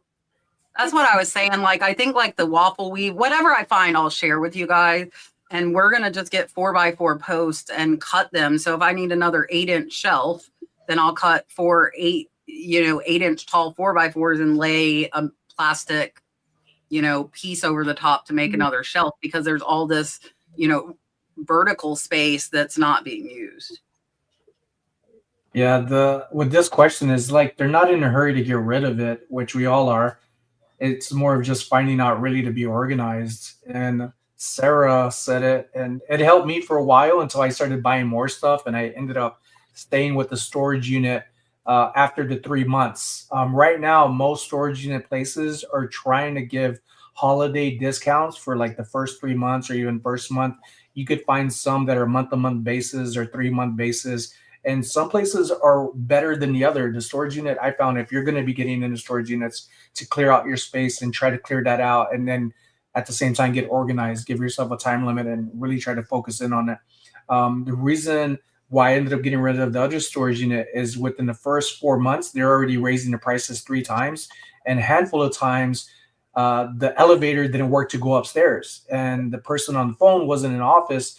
They're saying, oh, just take the stairs. But you couldn't go through the stairs unless somebody opened it from the inside, which a stranger is not going to do that. They're like protecting their own stuff, regardless if they know where your stuff's at or not. So there's different things with storage units, but I would say really just take the time, evaluate your area, and make the most of one section, even if it's a little crowded, as long as it's organized, and just push on trying to get it out of there and just build on that from then on. Because I have always had that bad habit of not staying organized. I'll get organized, and then I'll put something down in the kitchen, and I'll say, I'll remember this, I'll bring it up later, and then I'll get more stuff. I'll just leave this in the front room, and I'll leave this in the garage. And mentally, I'm organized. I know where everything's at, but that's not as good as it feels. Like Kat was saying earlier on in the live, that there's just so much stuff, and we're talking about some healthy stuff, but mentally you want to be like cleansed and not have to feel frustrated and feel like you're going through a maze in your own household. It makes a world of a difference when you are organized. You just need to stick to it, even though sometimes it's not that easy, but it shouldn't be an excuse. We need to be organized to be better with what we're doing as a business. And I think really mentally, it is like clearer. Like when I got my stuff out of the house, that was so amazing. So I would say try and figure out, and it can be expensive because I've been buying bags to put stuff in. I've been buying shelves. I've been buying drawers, and it's expensive. So I definitely watch on online auctions and at the thrift store. If you see stuff you can use to organize it better, I would try to get shelves and put the totes on the shelves, because it's really hard. A lot of our totes are stacked 3 totes high. So what's happening is if something's in that bottom tote, she has to move the top 2 totes to get to the bottom tote and then put the other 2 totes back. So we're probably going to try to make like just a basic 2x4 frame that the totes can slide into. So that way she's just pulling that tote out versus having to lift and move 2 totes.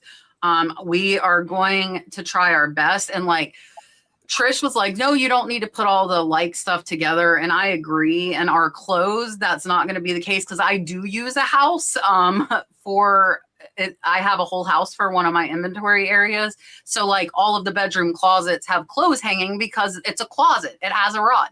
Like those clothes are going to stay there. I'm not going to move the clothes out of a closet. That doesn't make sense, you know? So, but the clothes that aren't fitting in the closets, I would like to all have them all in one space.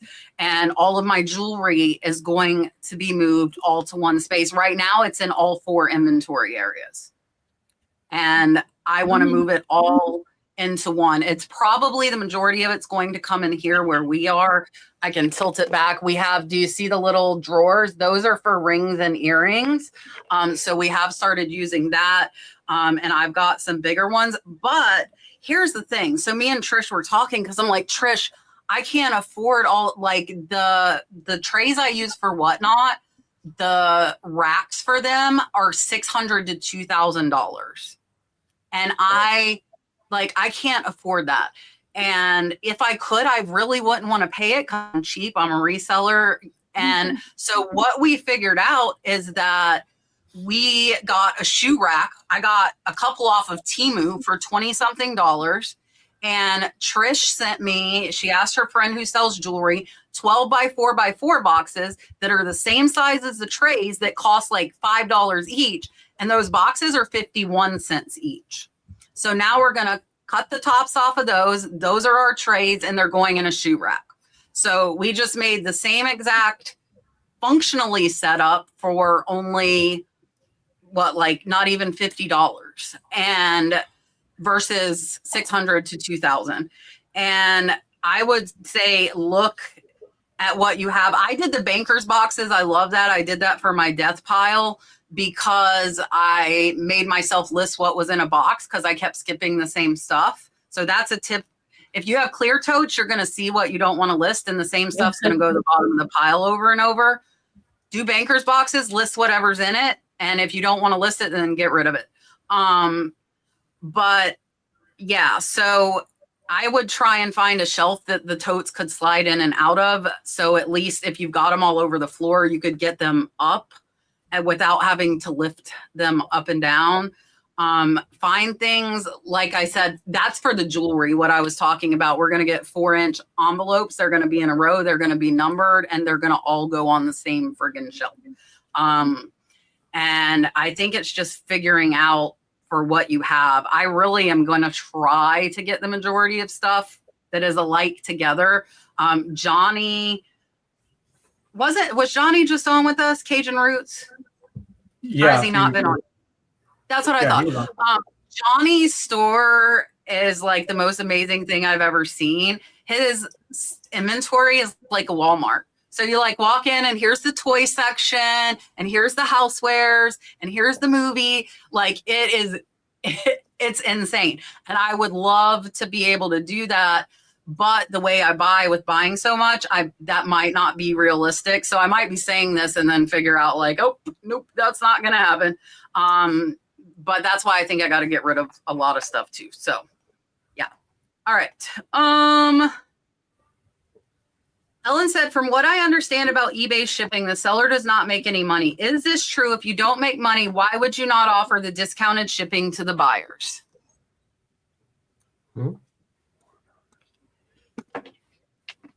I'm not sure if I understand the question myself. He's asking like if, and I mean, I can kind of sum it up. So if you don't give the discount to them, that extra 15%, you're getting charged fees on the shipping costs. So the people that are passing on the discount are actually losing money on shipping.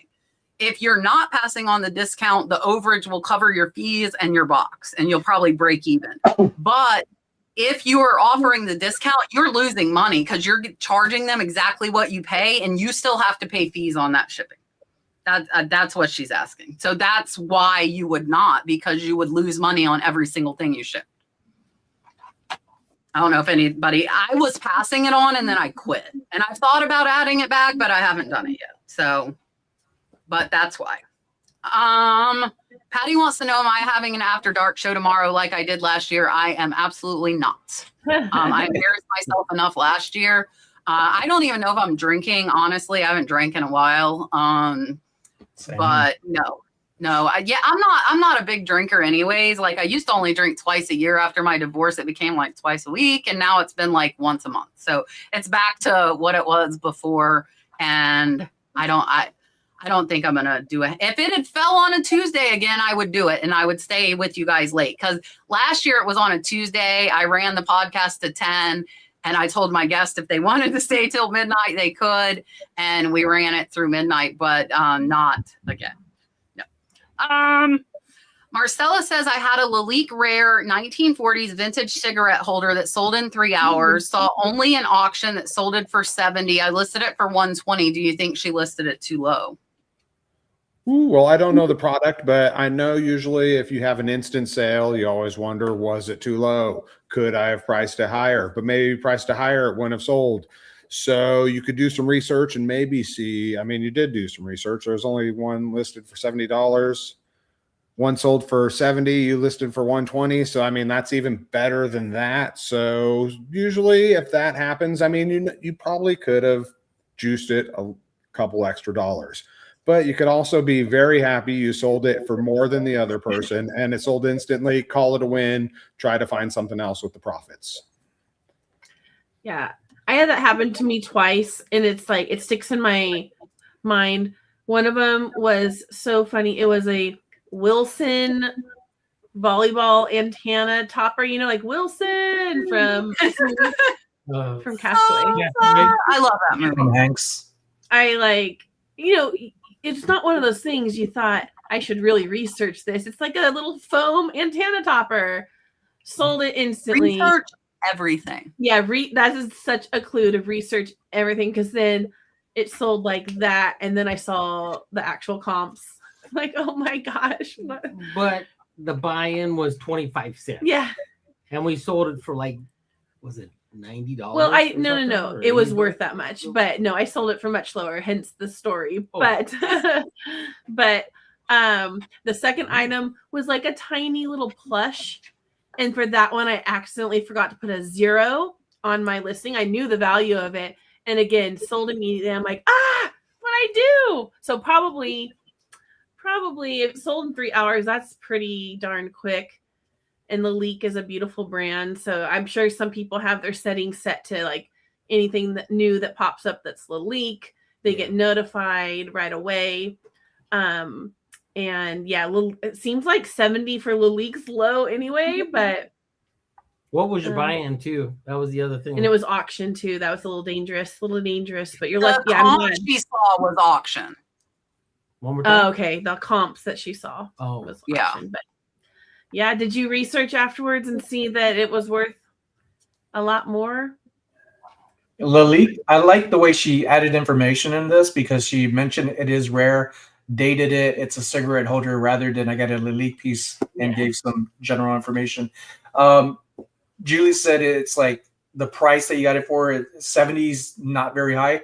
There's a lot of Lalique pieces that got me excited in the past where I'm like, oh, it's Lalique. and it only goes for like 40 or 20 $50. bucks. They, I've had Lalique only worth 20. yeah, it's not all of Lalique is super valuable unless you get it for like what Mike and Julie find things for like 25 cents. And here in Vegas, just recently I found I'm going to stick to the story. What I'm going to say is that you sold it. I'm pretty sure you got a profit. You had it for the price. It is not too low. It's what you wanted. It's what you asked for. And I think that's good. These are things that we learn from that later on. If you feel like something like Lalique, and if you don't know about it, that is the way you do spell it. Look it up. Look up information from low prices to high price comps and see for yourself, because visual helps a lot, because there are a lot of the things of Lalique that looks like Viking satin glass. And a lot of people think everything that's satin glass small figurines might be Viking. Not everything Viking is valuable either. There's just a lot of different things. So the more information you know about it, and just take a little bit more effort. If you want top dollar, you need to understand why you're getting that top dollar if it comes your way. So Marcella's saying she doubled it. I'm going to correct here and say after fees, you did not double it. You didn't make what you paid for it.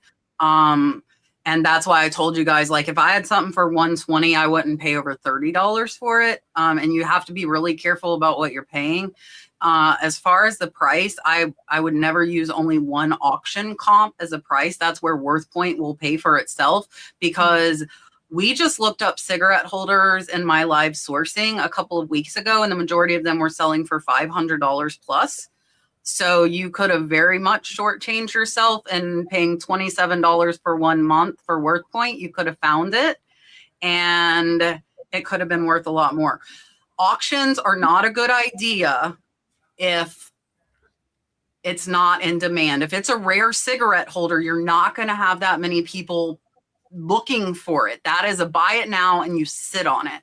And I bet you money that WorthPoint had it. I don't know if it was worth more. I know all of the cigarette holders we looked at were, like I said, $300, $400, $500, $600, some even like thousands of dollars. And if you sell something for $1,000 instead of $120, you just paid for WorthPoint for 3 years by that one item, pricing it properly. And I think they even took away my affiliation. I don't even think I get anything for you signing up for them anymore, but I totally use them.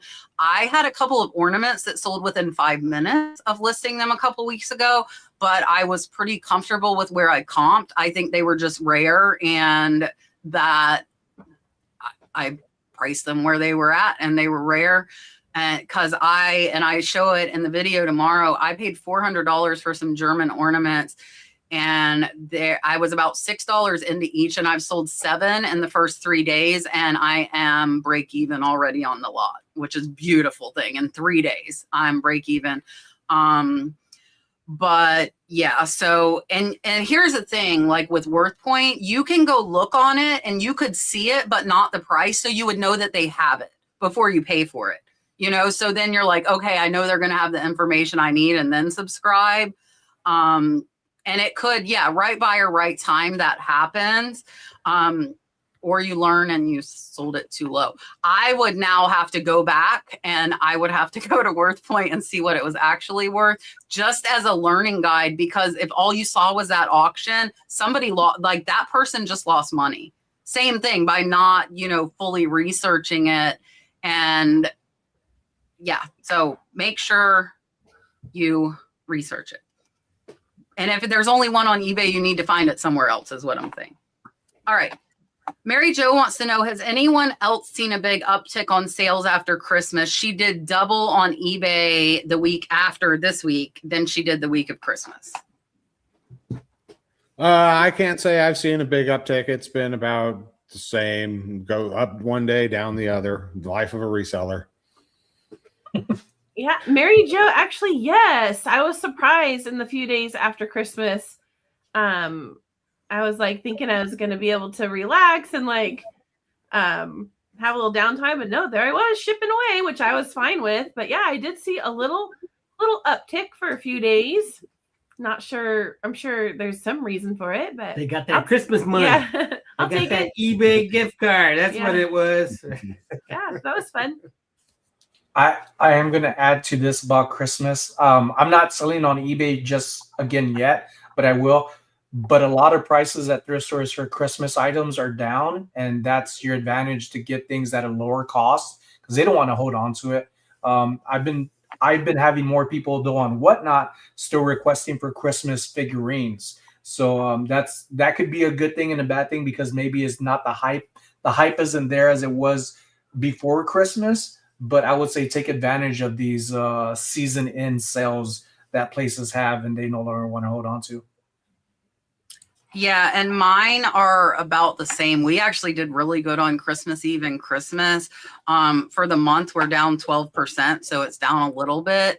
But I listed all those ornaments, and my plan was to get them up before Christmas. I listed them Christmas Eve and Christmas, and I've been selling them like crazy.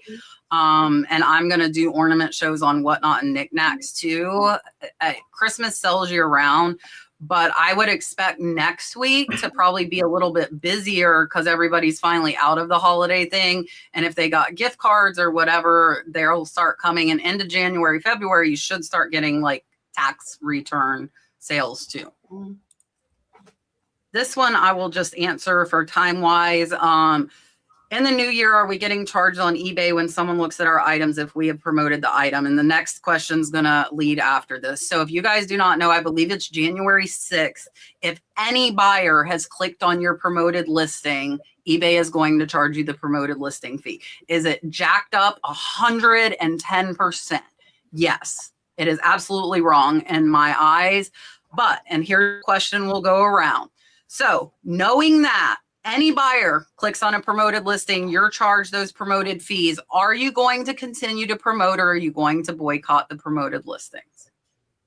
Oh, me, I'll continue to promote. I promote at a very low percent. So, I mean, they're always changing the rules. It's rarely in your favor. You got to go with them or go somewhere else. So I'll still be rolling with eBay and promoting.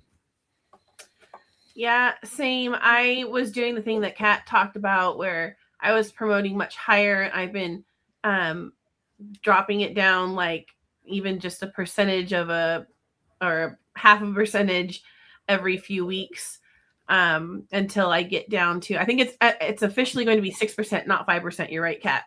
So I'm working on just lowering all my listings slowly to 6%. But yeah, I'll continue to do it because I do see a difference. But I agree. I think it is not cool, eBay. I kind of think it's just a matter of like, really, or you just came across it, but is it really promoted? Because people are looking for certain things. Where are you going? No. Yeah. Thank you. I agree with Rip Rock 88 in the chat. I will promote the items where there are other items of the same listed. My items are the rare I won't promote. I agree with that. And when I do promote, when I get back on eBay in January, I'm going to go back to my usual promotion percentage, and that is 3%. It's a low number, but it also pushes it out there. And even before I stopped listing because of the whole hospital stuff, I wasn't promoting. I was still getting sales every day. So do you need to promote? No. Does it help? I think so. But I think if there's a little number, it just gets you a little bit more out there. Yeah, and I'll continue to promote. I figure everything's going to sell promoted anyways. I think last time I checked a batch, it was like 77% sold promoted. So I'm already close to paying it on 100% of them anyways. But like Julie said, I am trying to get it down to 6. I'm at 10. January, it'll go to 9. February 8.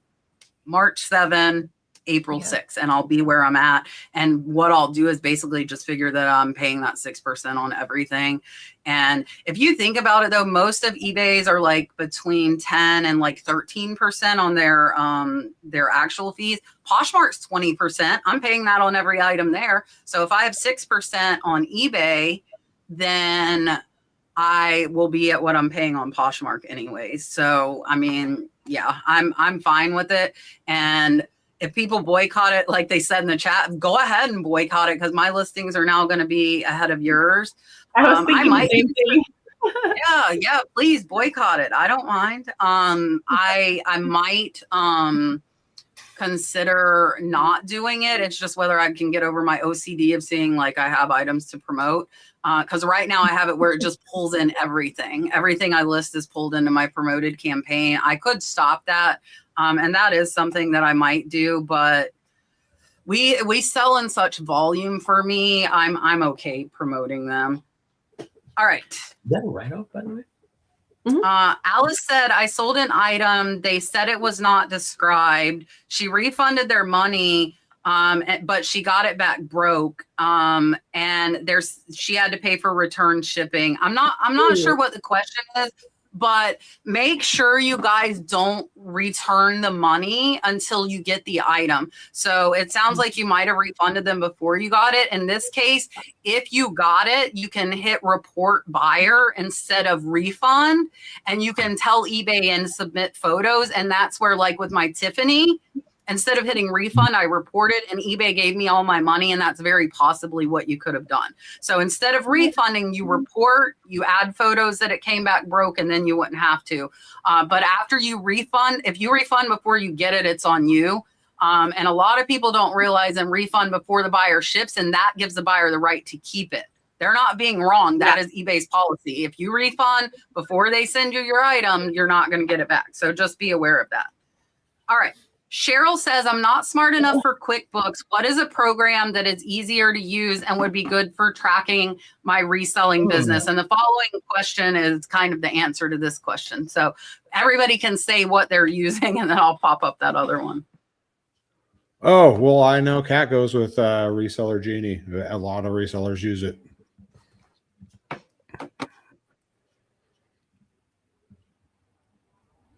You're on mute. You're muted. We can't hear you. Sorry. I was asking Mike to get me a refill, some water. Sorry about that. I do all my own taxes. I do all my own books. I know. But I've just like, I've used. But if you know how and you're comfortable doing it, by all means do it.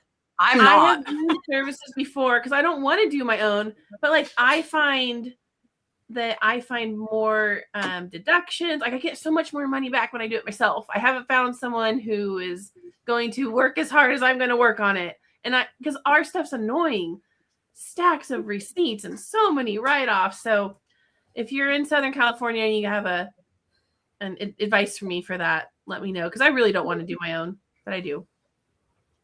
My wife does ours. She was an accountant in college, and she's always been just good at it. She's like, give me your paperwork. This is what I need. And she starts asking me the questions on stuff. So she's been doing it.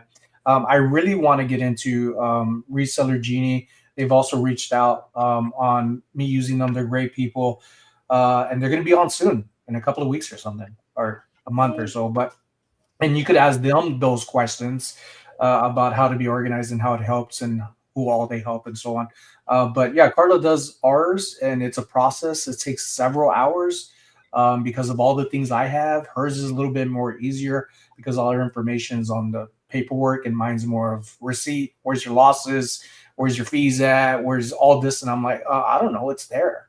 The caveman mentality. So she helps me out a lot on it.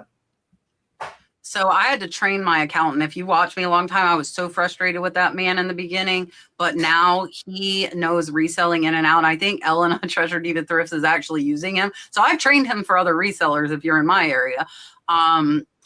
I was going to recommend my Reseller Genie too, and that was the next question. If anyone is using it, if you are using it in the chat, definitely put it in there. I have a code, the Nurse Flipper. You can get a discount off of it. Paul and Faith are absolutely amazing. Sonny's right. They will be on with us February 3rd. So you can ask them any questions that you have. She is a reseller. He is accountant, and there's your perfect match to make my Reseller Genie. And I think the most expensive plan is $20 a month.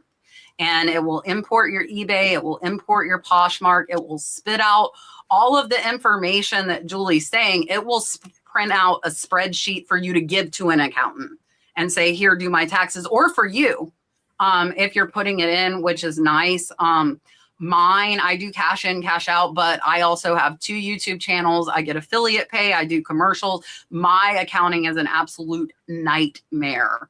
And so I pay monthly. I get monthly bookkeeping done, and then he does my taxes because he's been doing it all throughout the year. But if I were just doing reselling, I would definitely use my reseller genie. I just have way too much other stuff going on that a typical reseller is not going to have going on. And it is 10 o'clock, and we did not even get to the questions that were asked at 8:01. So I do apologize. Tonight was a very heavy question show. Yes, it did go by fast for sure. And I'm going to let everybody tell you goodbye. We were late last week. We stayed late last week. And I could stay. Me and Sonny one time did all of the questions afterwards and went through all the questions, and I put it out as a video. But it didn't get that much of a response. That's why we didn't do it again. So just I hate it because it was 8:01. Just make sure you get those questions in early. I was bad. I didn't post this week and last week until like 5 o'clock on the day of. I go to record my video, same thing as last week. And I'm like, oh, I haven't scheduled the podcast. But I will try and get them. I think I'm going to, in the new year, try and get them scheduled out on Fridays. So you guys will have some time to get the questions in sooner. But yeah, so here is Mikey to tell you guys where to find him and tell you bye. Oh, thank you all so much for joining us today. I hope you learned some things. I did too. Mikey Bags of Money across all platform. Hope everyone has a wonderful new year. And yeah, see you all next Tuesday. Perfect. Here, Jules and Mike. So much fun to be here. We have a lot of just great content coming out. We try to put out weekly thrifting videos. Our weekly sales are on Wednesday. Come hang out and have some fun. We are going to also be doing some more what we call vertical live thrifting, because we've really been enjoying doing that, and we're kind of reaching a new audience with that. Our goal for 2026 is to build up to 5,000 subscribers. So if you haven't subscribed yet, we would love to have you over on our channel. And I feel like we have a lot of fun. DatGuyMike is a character. So what do you want to say? What do you want to say? That lady there puts up with a lot of me. I do. Oh man, is he hard to edit? He is hard to edit. It's a whole job. But come on over. We like to have a wonderful time with you guys. We also do a live sale on every Tuesday. It's right? Wednesday. Oh, Wednesday. Sorry, Wednesday. I'm sorry. Yeah. My days have blend together. So, and also you also have treasure chats on Friday. Yeah. If you want to come see me on Treasures by Jim YouTube channel on Friday morning, it's a hangout. We do whatever we want. We do some crafting. We do some thrifting. We talk about our hauls. So yeah, that's another super fun place to just come spend time with us in the morning, 10 a.m. Pacific for that as well. Perfect. Thanks for All right, having us. Sonny, what's going on? Are you live after this? No, we're going to be at the hospital super early because they didn't really give us For the the time surgery. for the surgery. And Carla's under the weather, so I'm going to try to help her out for tomorrow. It's chaos right before the big day. But no, nothing going on. I'll get back to my content of creating videos soon enough. If you're not following me, give me a follow. I do my best to have short videos of things that I find. They're just very simple to show you and easy to look at. If you don't have a lot of time, I'm there for you too. And I'm also on Instagram at the Sonny Las Vegas and TikTok Sonny Las Vegas. So if y'all want to join us, if you are resellers and you want to join us and be a part of our Tuesday night podcast, message me or Kat, and we'll get you on the future. Yeah. So next week we are going to have the Billy Bobs and Tuition Ain't Cheap. So it will be a great show to kick the new year off. I am doing a What Sold video tomorrow, and then I'm doing a year-end recap on Friday. So for those of you that wonder about eBay fees, I'm showing the back door. I will tell you my selling fees were over $50,000 this year on eBay alone. So I will show the back door of that to show the breakdown and where it's actually going. I know a lot of people are like, you don't cut, like I say the profit I make, I'm not going to try and push the fees. Like if all you think about is the fees, you're not going to want to resell. I will tell you that. I want to think about what I'm actually making. So Friday will be a year-end recap. I'll tell you what we made on each platform and the percents. And then Sunday is going to be my goals for the new year. So that I do that every year. I've done that since I started my channel. I think it's good just like for accountability. And I know we, again, didn't get to a lot of questions. So last week we answered all the questions. We ran, I think, 10 minutes over. I don't think we have a hope of doing that tonight, unfortunately. I hope all of you have a good New Year's. Please, please, please, if you drink, do not drive tomorrow. Most cities have some kind of free service to give you a ride or stay at home. Do not drink and drive, please. And have a great New Year's. We will be back with you guys next Tuesday. We cannot do the show without those of you in the audience. Sonny, thank you so much for continuing to come. We will all be thinking of the baby tomorrow for his hopefully final surgery. Mikey, Jules, Mike, I appreciate you guys as well. And we will see you guys next week. Happy New Year, guys. Happy New Year.